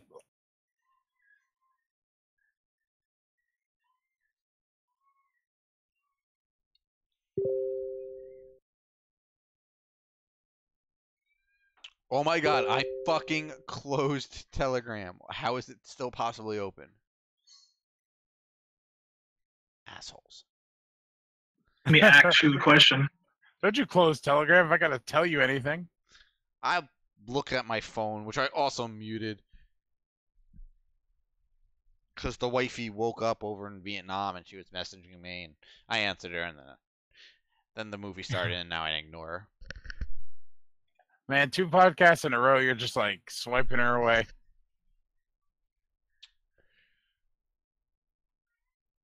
I FaceTimed her this morning.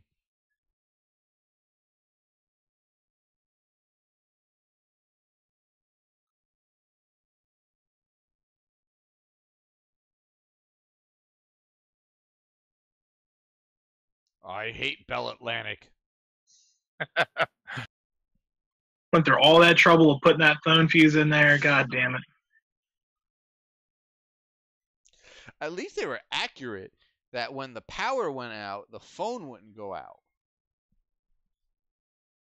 The phone would only go out when the phone box would get ripped out. Which, see, I like that. They got that part. Well, now the power's back on. But still, they stayed accurate to how the fucking a landline phone would actually work.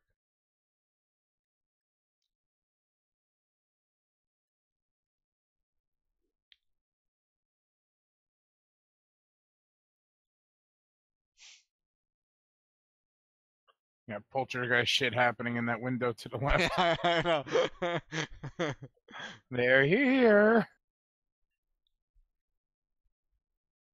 I used to drive by a house every night, and sometimes I was with somebody, and we used to always make a joke about it because it'd always be a poltergeist always be fucking like strobes going on through the window. I forget who it was with. I feel like it was with you, but I don't remember. I remember outside of Mike's house, there was like diagonally from Mike's old house. That's it. That's exactly. Remember it was it was like the Satan house. There was like a red lighted there always. It would be multicolored lights and stuff. You're right. That's exactly what I'm talking about. That's exactly what I'm referring to. Man, I really want to know what goes on there at night. Like some sort of cult activity. We would go outside in between wrestling matches to hang out with Chris while he smoked a cigarette, and every time there would be a fucking like a possession going on in that house. Basically. So bizarre. Like I'm half tempted to like go down that way just to see if it's still the same. I'm gonna go down into the basement where there's probably a killer armed with a flashlight and a little fucking knife. They didn't have a giant machete. Why are you taking the little knife? Close quarters combat.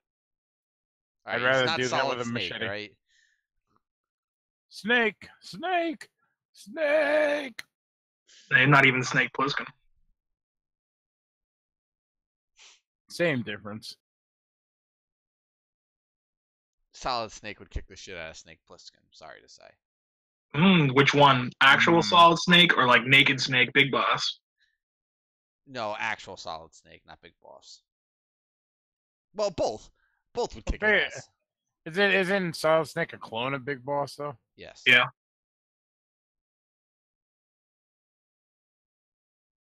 And sort of kind of liquid and solidus, and oh god, it's fucking.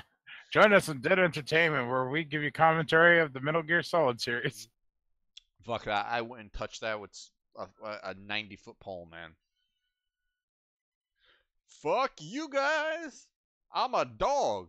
I'm an animal. I can sense evil, and there is some serious evil here. You guys are on your own. Gordon, the real hero of the movie. So we should make a poster of Gordon, like instead of the hockey mask, just him sitting in the blood pool. Like, imagine how scared a dog's gotta be to jump through a fucking plate glass window. Be like, I nope. feel like we could do a nice poster, like rip off Air Bud instead of like being like a whatever soccer ball or basketball or whatever. It'd be like a severed head.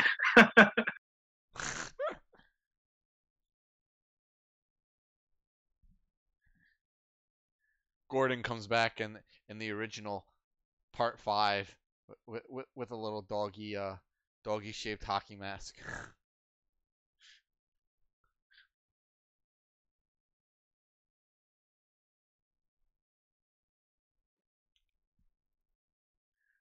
Wow, it is really steamy in this hallway. Somebody left the sauna door open.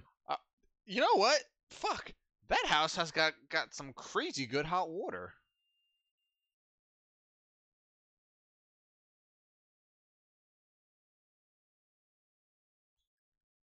Like, that is still, like, boiling hot fucking water to be creating that much steam.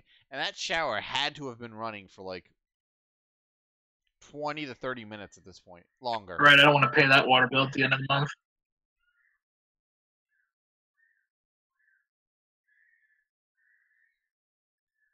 Where the hell did Jason get a railroad spike from?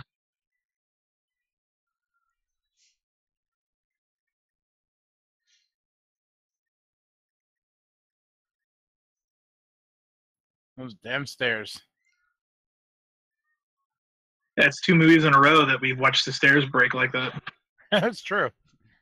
He goes, I gotta get the knife. And that's why he goes back downstairs.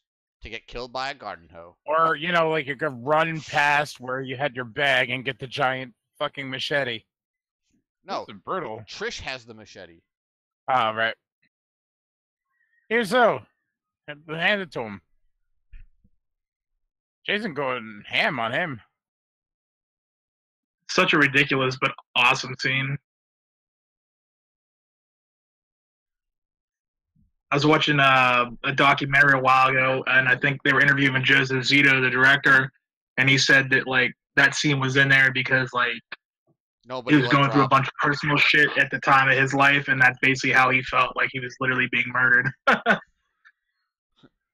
We put that scene in because nobody liked Rob.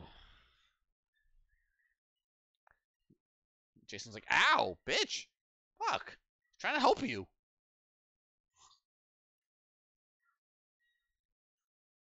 Surprise.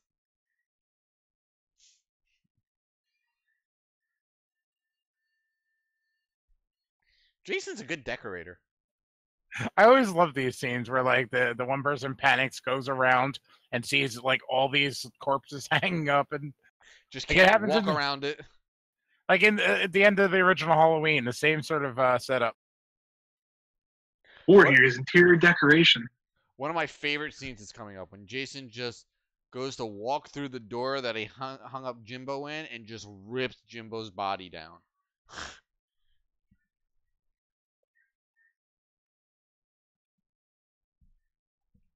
Hate to break it to you, but that's not going to stop him. Yeah, locking the window, that's... Locking the door ain't going to stop him.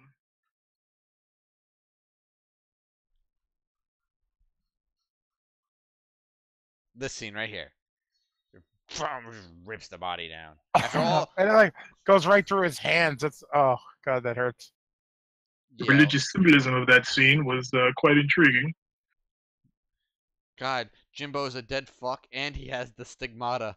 My God, he was a martyr. Oh! Oh. One way to make an entrance, god damn. I think he's gonna be okay. He's just cleaning the wax out of his ears. I always love those window like jumps. They're amazing. He's a pro at them.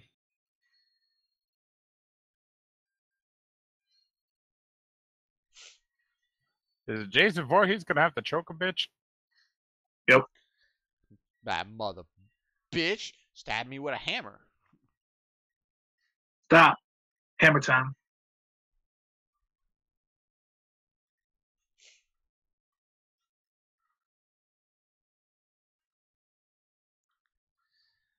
Man, Jason has taken quite a beating over these 3 movies.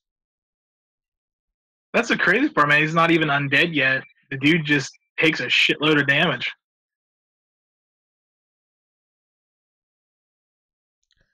Be quiet. Maybe he won't realize we're in the only locked room in the house. Quick, use the radio behind you and call Tommy Jarvis. Oh wait. Dude, that'd be awesome. Have Tom Matthews, Tommy Jarvis come and rescue himself. I'm from the future. I'm here to save you. Come with me if you want to live. And then Jason just comes out of nowhere and then just gives him the Doc treatment from fucking, or the Halloran treatment from The Shining, and just puts an axe in his back. I'd watch it.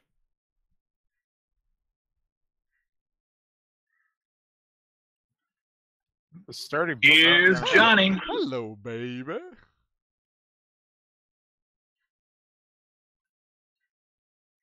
Need help throwing that?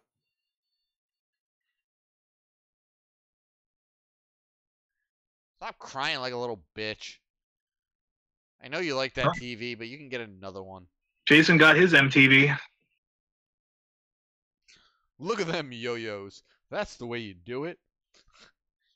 You play the guitar on the MTV. That's a great music video, by the way. Totally unrelated to the movie. Ah, my God. One of my favorites.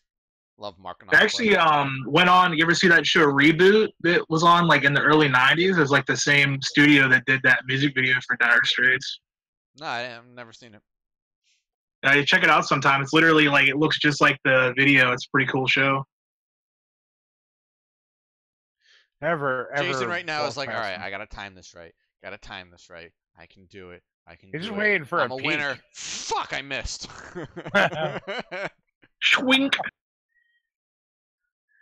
Who do I go for? The easy kill on the kid or the fun kill on the girl? He's going for the final girl.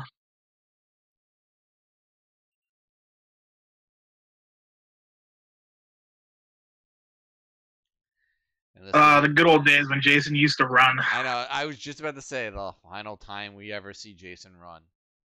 Well, we get like he's fast in part 6, isn't he? No, he just speed walks. He just teleports across the fucking map, basically. Yeah, but in part 6, he's got that like ferocity to him. He may not run, but he is like got a he's militant, coming after you. Yeah, a militant walk. He paces himself very well. He's very Derek Mears like, I think. You know, Derek Mears has that too in the remake. And falls onto a mattress. You can clearly see the mattress shift. That's some springy dirt. This is like, damn. He's looking down at that camel toe. I know he is. That's a gratuitous. Not look at it. Lewd. It's like, ow, this mattress really hurt. I mean, how comfortable is that mattress? I mean, after all, it was an 80s mattress. She probably has a couple spring holes in her back. Yeah, I'm buried in the mud. Yeah.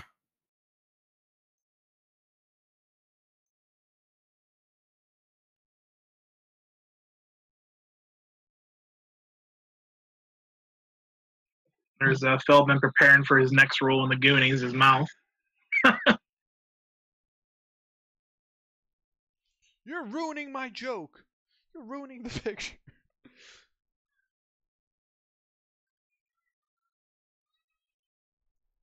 How do you know? You don't see him. How do you know he's still there? Bitch, you ain't sneaking up on me again. You ain't getting the jump on me. Look at them reflexes.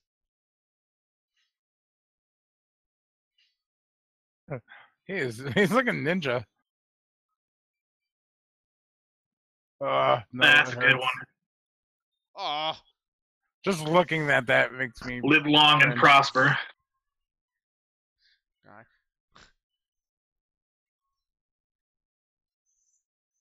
Like, he doesn't even feel pain at this point.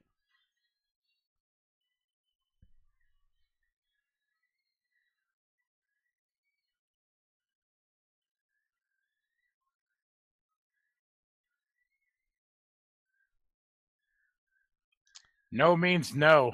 He just wants some cuddles.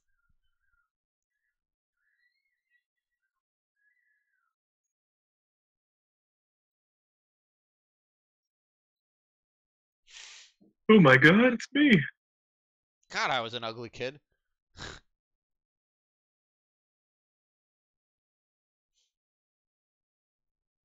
Uncle Fester. Seriously. It even looks like he has makeup around his eyes.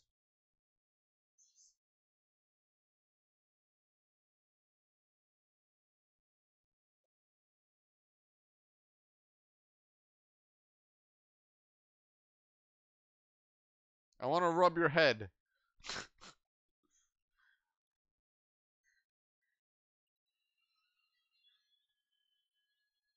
How do you suck so bad that you only hit the under part of the mask?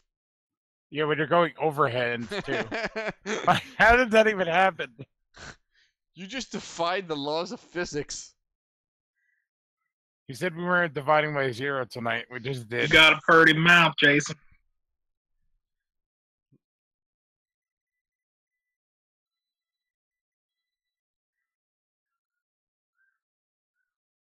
Die.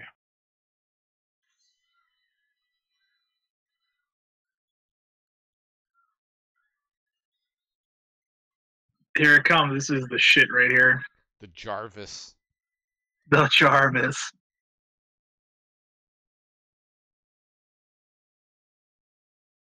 God bless Tom Savini. Say what you want about the man, but he knows his shit.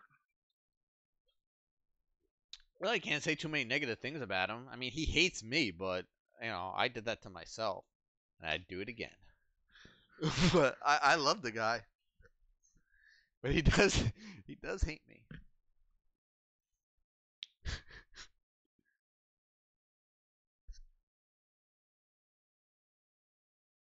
Dude needs to trim his nails. Listen, he can't help them if they grow like 2 inches in one day and turn black. Jason's a cokehead. I mean, that's some serious nail fungus. Like that scene from Office Space. Die, motherfucker, die, motherfucker, die. Back up in your ass with the resurrection.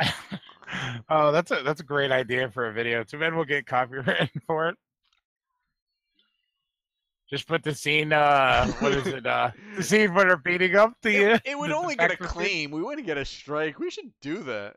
Let's do Die, that. motherfucker, die, motherfucker. Yeah, I'm actually working on that. Nope, tough. We're doing it first. I already did it, actually. I'll go over there and beat you. You can beat me. My video will be uploaded tomorrow. It's done. I'm gonna report it. Shane in chat asked, haha, what'd you do to him? Savini, I mean. I would see Savini at every convention I went to, and I would always go up to his table and ask him when the second episode of his very short-lived series, Chill Factor, was coming out. And I probably asked him this question 10 times over a couple years, and he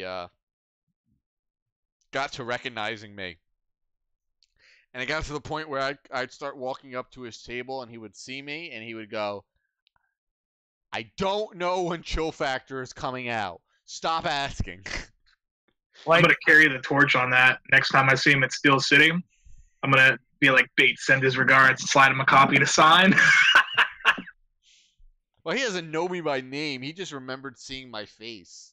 Yeah, when I met Tom Savini for the first time, Bates was with me, and like we walked up to the table, and he had told me the story beforehand, and I, people tell stories, so I didn't know really what to make of it. And Tom Savini gave him the biggest fucking shit eating, the shit glare or whatever you want to call it, the stink eye. Yeah. And he just glares at him, and then to make things funnier, I bought a copy of Chill Factor and had him sign it. I still have my copy somewhere. Awesome. So that was fun.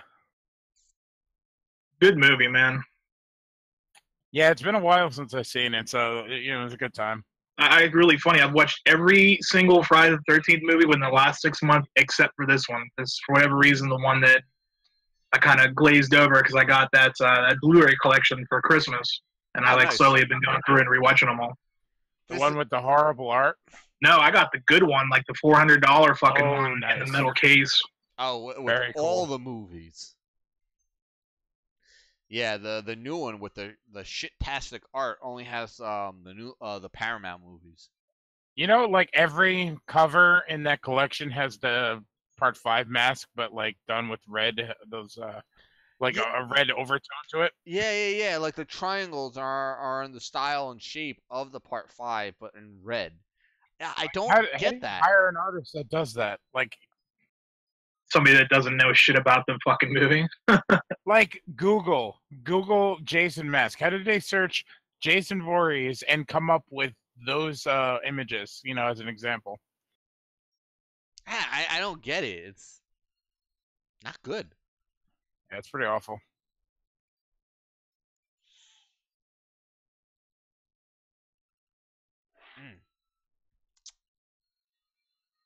Yeah. God, I feel like I'm playing Friday the 13th with the music for the fucking end credits here. Really feels like it. I feel like I'm being chased right now by Jason in game. Shane goes, haha, amazing for my Savini story. Yeah, Savini doesn't like me, but I like him, so it's all good. Yeah, it's really funny. He's a good guy to meet, though. I just got to the point where I was having a lot of fun busting his balls about it. After like the third or fourth time, I realized no episode 2 at Chill Factor was ever going to happen. So I just decided to just bust his balls every time I saw him. I haven't seen him in years, though, so I don't know if he would remember me anymore. Yeah, I want to say that was like probably the mid to late 2000s. Yeah, it's been a very long time. He might remember me, but I doubt it. Again, he doesn't like know me by name or anything. He just knows me by annoying ass face.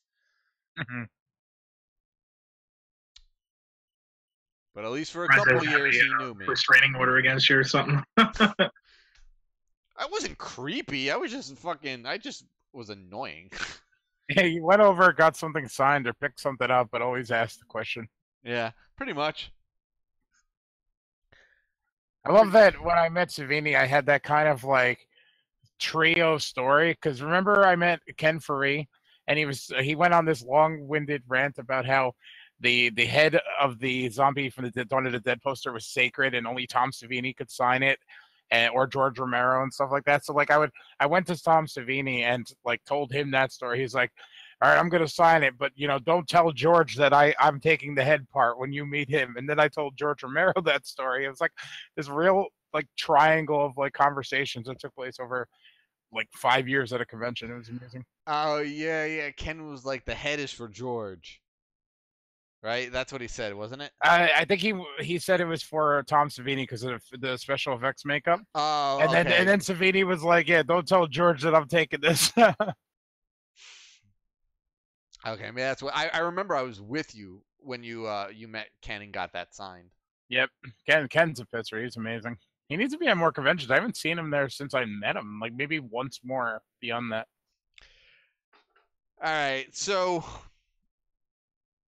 now that the movie's over, why don't we go ahead and score this bitch on our scale of 1 to 10? LV, what do you got?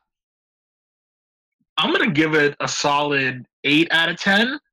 I think it's a pretty solid flick. Like I said, it's definitely not my favorite. It's top 3 for me. Definitely has some memorable characters.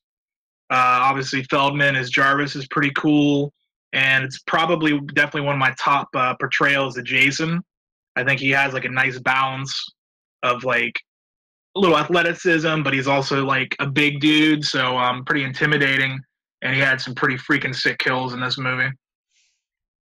Yeah, and I gotta say, Ted White, the actor and stuntman who played Jason, is in his mid-90s right now. And when I met him back in March, dude is awesome, very sweet man, um, very alert, remembers a lot from his past. And he, you could tell just by looking at him in his mid-90s that he was a big dude back, you know, 30 years ago when this movie was made, or like 35 years ago at this point. You could tell that he was definitely a bigger guy 35 years ago. I think the thing that's cool about Ted too, I haven't had the pleasure of meeting him. Hopefully, I will in the near future. But I've watched some interviews and stuff with him and read a little bit about him online. And it's only within the last maybe 10 years or so that his contributions to the movie, like you said, have really come to light. And he's been like super cool with the fans and just appreciative of all like the love and support and like always willing to meet people. So he's just all around a great guy as well. Yeah, he was always ashamed of this movie. But when he realized, I think, like how much fans loved the movie and loved his portrayal, I think he started to come around. And then when he started going to these conventions and realized that fuck this is for real, like fans really responded to this movie and him as this character, he realized how big of a contribution to the horror genre as a whole he had, and now he's all for it. I do not believe he will be doing conventions much longer. I give him about another year. The dude is about 94 or 95 years old. Now, he is in great fucking shape. He does not look his age. I mean, he looks at least 20 years younger than his age, but, it's still his age. Dude deserves his fucking time with his family at home, wherever he's living. He deserves his time now. I'm glad he came around, but yeah. I want one more convention because I forgot my mask at home on March. Mungus, your overall opinion and score. Yeah, I'm gonna echo LB with the 8 score. It wasn't like I have to take a little bit away from it because it wasn't perfect. It was as close as perfect for a Friday the 13th movie as you were gonna get, and for it to be part 4 in the series, it's kind of shocking that one of the best ones came so late in the series. It kind of like kept that flow going in films after, but then it dropped off. So that was a little bit of a surprise to me. I remember this movie very fondly because when I first seen it, I was much younger, and like you kind of related to Tommy in a very big way because he was like your door into the movie if you grew up like my age. I was born in '84, so like when I first started seeing these movies, probably low 90s, I think, you would watch these movies and he was your in. You related to his geekiness, his obsession with movie monsters and things like that. So it was really cool to get sucked into the movie. Beyond that, special effects are incredible. The characters are memorable. There's a lot of humor in the movie, a lot of awkwardness and 80s cheese that you just can't go wrong with it. It's beautifully shot. Lots of great ideas. And even though Jason didn't necessarily progress so much past Friday the 13th Part 3, Ted White brought his A game with it and made a very classic entry into the series. Yeah, he basically took what Steve Dash and Richard Brooker did and kind of amplified it in this movie. A bit of brutality, a bit of running, a bit of athleticism, as LB pointed out. He kind of took everything and became an even more imposing figure than Richard Brooker was in Part 3. And Brooker in Part 3 was scary. It's fucking scary. And Ted White amplified it even more. Which is why this movie is my favorite in the franchise. Friday the 13th being my personal franchise. It's I could not give this movie anything less than a 10. This particular entry, I do not give all Friday the 13th movies a 10. Trust me on that one. But this particular entry is my number one entry in the franchise. It easily comes in at a 10 out of 10 for me. I think mainly because it was the first Friday the 13th movie I ever saw. I've told this story before on some of the podcasts, but real quick, it's just when I was a kid, I used to go to the video store every weekend, every Friday. My parents, my mother and my father would take me to our local video store. It's called TSV. And I would always, if I didn't feel like getting a video game that weekend, I would go immediately to the horror section. Just a big wall of horror movies. And anybody who grew up in the rental store era knows that VHS covers were amazing. They were the bomb. Right? If that's how you got sold on a movie, it was the cover of the VHS. And I always was drawn to the Friday the 13th movies, specifically this one. What you're seeing on stream right now, that mask with the... Well, actually, I don't think... Yeah, this one is different. This is actually the poster. It's not the VHS cover. The VHS cover actually had a dagger through one of the eyes. I actually have that tattoo. But it's more or less what you're seeing on the stream right now. That was the cover for the movie on the VHS. And I was just so drawn to it. And I feel like you were telling a story from my childhood too, man. Same thing. I used to go, on every Friday, go hit up that horror section, check out those VHS tapes. And you're absolutely right. Friday the 13th has some of the best VHS artwork for sure out of any of the horror movies that I saw back in the day.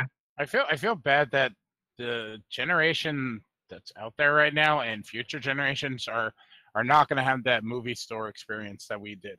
Like, they're going to have the Netflix scroll experience, and if they improve on their art, maybe they'll look back fondly like we are. But there was nothing like, zipping right to the horror section and checking out all the latest in the covers. It was an experience every time you went. And I won't say I agree with you on that, Ray, because when you think about it, if you think about how everything comes back at some point and how retro somehow becomes cool again. I mean, look how vinyl all of a sudden just blew up again. Mondo's putting out vinyls of movies, once every 2 weeks, and they're selling out in seconds. They're actually starting to produce VHS tapes a little bit again. There's a small resurgence of it, especially in regards to some horror movies right now, but it hasn't completely taken off yet. But I would say within the next 5 or 10 years, as our generation gets a little bit older, we're going to want that nostalgia back, and I feel like it could have a resurgence. Yeah, without a doubt. I mean, resurgences happen and fads come and go, but it's just an ebb and a flow, they get popular, they come, make their mark, and then they retreat back to wherever they went originally. I hope you're right. I hope that we start seeing more art put into these covers instead of just terrible Photoshop movie posters, because that's what most artwork for movies, modern day movies at least, are right now. Like, they don't make them like they used to. I hate to say that, and I hate to sound like an old man, but there's a special memory to all of this, I guess. And going through Netflix, it's not the exact same feeling. I'm hoping that it does come back. I'm hoping that people start putting effort into their advertising, or at least just making cool artwork to lure people in. Because I mean, how many countless horrible movies did we watch because we were just completely sucked in by the box art, and I guess the same would ring true of the stuff that's on Netflix, but it doesn't have that same feel. So I guess we'll have to wait and see what comes back, what doesn't. Yeah, I mean, I've always thought like Netflix is so big right now, so massive. They're making so much money that could you imagine little Netflix pop-up stores that maybe Yeah. they can't possibly recreate, a classic video rental store, down to a T, but maybe they set up a couple iPads or tablets for each genre. Like maybe they have 5 to 10 tablets for the horror and action and comedy, and then people can go there and then just scroll through VHS covers. Yeah, or for that matter, take and hire 5 Mondo artists and keep them on payroll. And just, I mean, you can do it for other movies too, but just like get some solid artists on there to just create some original movie posters for the site. And you're it's not going to be the exact same feeling, but to bring back this level of art, this level of design, I think it would be something special, even if it's just on, Netflix, on our apps, our iPads or televisions or what have you. Yeah, it's that tangible feeling of knowing that you can actually pick something up and hold I miss it that and too, look trust at it. me. I'm so lucky. There's actually still a chain of rental stores in the area of Pennsylvania that I'm in.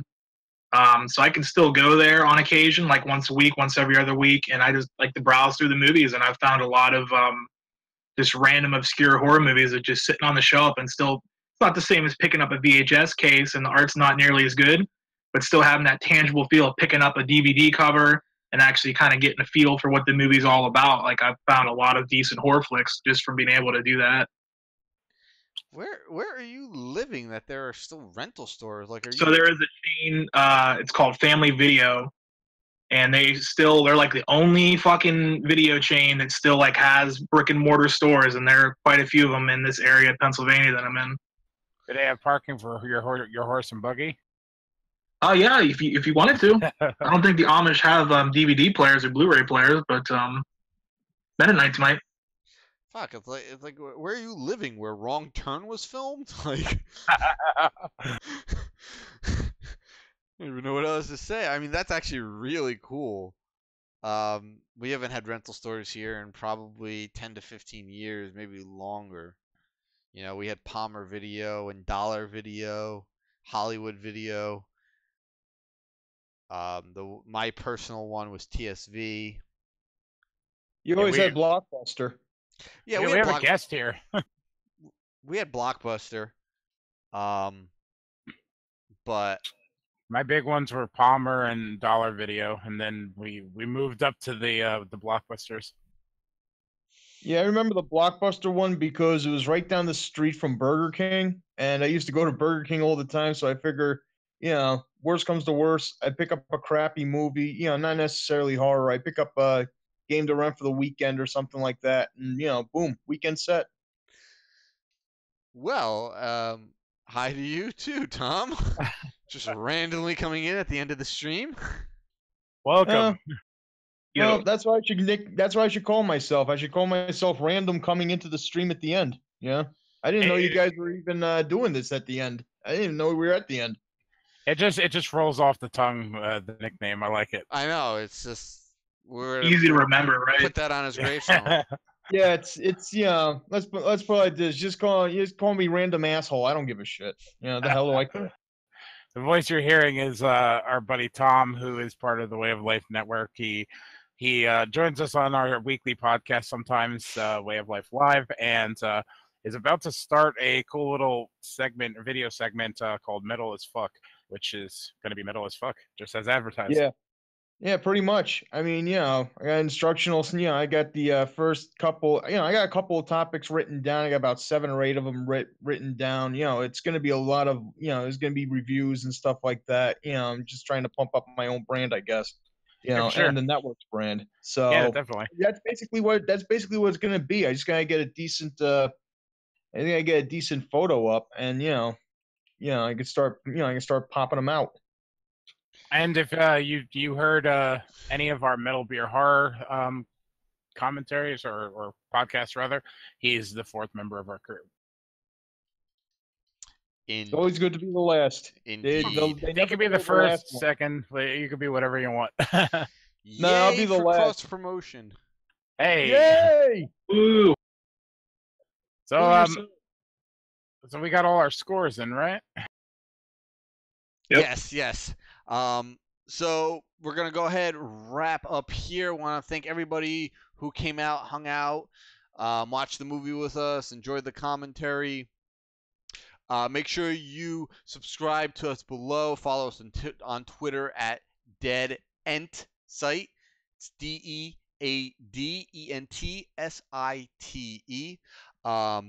Anybody watching in my stream, my personal stream, I am streaming this to the Dead Entertainment channel and my personal channel. Make sure you go ahead, subscribe to Dead Entertainment YouTube channel and follow us on Twitter. Please, Nightbot is dropping those links in chat, I think. Hey, it has been. Oh yes. Yeah. Yep. Nightbot's doing its job on my channel. So please support the website. And thank you again. I also will be doing a solo stream afterwards. So anybody still hanging around, which is like nobody in my stream now since the movie ended, I will be streaming in a little while. Probably about 10 to 15 minutes after the stream ends. As always, you could stay up to date on all the latest horror news, upcoming commentary events, and articles, and all the good shit that we put out over on deadentertainment.com. You can also follow me at Bates_MotelMT on Twitter. Still don't have a Facebook. Never going to have one, so that's going to be my running thing. It's like Jason Mantzoukas, but it's not Twitter, it's Facebook. Still don't have a Facebook. You don't have a Facebook. I don't have shout-outs. It works. It just works. You can also, if you guys are watching on the Dead Entertainment site, you can find me over on my YouTube channel at Live Deliciously in Game. And you got anything, Ray? No, I have no shout-outs, really. I mean, if you want, you can follow me on Twitter at Raymungus. I basically just retweet shit. And I think I made a post like yesterday about games, so that was kind of cool for a change. Beyond that, I'm tired. I'm looking forward to doing something else. Maybe play a little bit Friday the 13th on your stream after this. Hey, cool. What do you got, LB? Well, I can actually give you guys my Twitter handles at Sinister History. Ray and his brother Chris finally guilt tripped me into getting one. I don't use it a whole hell of a lot, but I'm trying to post a couple things a day. Other than that, you can just keep up with the shit that I'm working on over on the deadentertainment.com website. Been working on a lot more longer editorial style articles. I just had a really nice one that I put up about Snake Plissken. And how I think the Escape from New York remake isn't going to work very well if they ever get it off the ground. So you can give that a check out if you want. And, of course, there'll be a lot more horror shit coming up in the coming weeks. Awesome. Sounds good. And then we're fast. And my wife is calling me on. Swipe. Swipe left. Wife swipe aggro left. achieved. Go away, Tao. Or swipe. I don't know. Just cancel. May is fast approaching for us over on deadentertainment.com, and I am currently working on something special coming up. I know it's not, Women's Month or Women in Horror Month, but I don't have to abide by your fucking rules if I want to celebrate women in horror. I'm going to celebrate it when I want to celebrate it. And that's something I'm personally working towards in May. Yeah, you have a really, really unique idea. I'm not going to drop what it is here, but for a week straight, he's going to have some amazing content. Dead Entertainment's also going to be just celebrating women in horror. And, just the filmmakers, the actors, or the actresses that have made the genre what it is. And we're basically going to be doing that all month long. So you're going to look for some awesome editorials, and I'm trying to get a couple interviews together. So keep an eye out for all that stuff. That's Hey Ray, do you think people will be offended if I rated the best tits in horror movies? You and your ranks. I'm going to go and slap you. You know what? I don't think so, because horror movies are all about being lewd. And so that is like the most lewd thing you could do. and I think it's just appropriate. It's not about like objectifying women and their bodies. It's, you know, tits in the 80s. That was the 80s. Tits. That was what was happening, man. Tits and fucking cocaine. So yeah. I don't think it would actually be that offensive. All right, we're gonna do it then. It's been decided. That's what you should call this Women's Month thing: tits, cocaine, and leather. You know, the horror guide to the 80s. You know, horror. Yeah. Oh boy. What have you done? That's I'm sure this is going to end well for us, but yeah, I'm gonna write. We're gonna write that one down, and we'll see how that comes later. I know it's never going to be used. Don't try to humor me. It's fine. All right. Well, again, I want to thank everybody for tuning in tonight for the movie. We had a lot of fun. It was a great movie, one of my all-time favorites. Hopefully, the next Dead Entertainment live commentary will not be so spread out. Hopefully, we'll be back in a couple weeks for another one. We're not sure exactly what we're watching, but we have a couple ideas for May. At least one in May. I would love to do two, but I'm not going to push it, and I'm not going to push anybody else. But we will definitely be doing at least one in May. So keep an eye out for that announcement coming up. By the way, happy 420, everybody. Sure. Jason's after him. Premarital sex and drugs. Oh no, I got a target on my back. Yeah, it's everybody on my Twitter feed posting 420 shit. I don't smoke weed. I've never smoked weed, so it's just any other day to me. But to other people, it's fucking. Yeah, I'm just saying the killing field is open. So like anybody that follows those slasher rules, you know, it's hunting season. Get out there and do it. All right, guys, that's going to do it for us. Again, thank you very much for hanging out tonight. Remember, in about 10-15 minutes over on my channel, I will be going live with a game stream because I don't have to wake up tomorrow for work. I do, but I just don't care. Yeah, well, you would lay in your bed and not fall asleep anyway. Probably. I may as well just play. All right. So thank you guys again for hanging out, and we will see you next time over here on Dead Entertainment. Thanks, guys.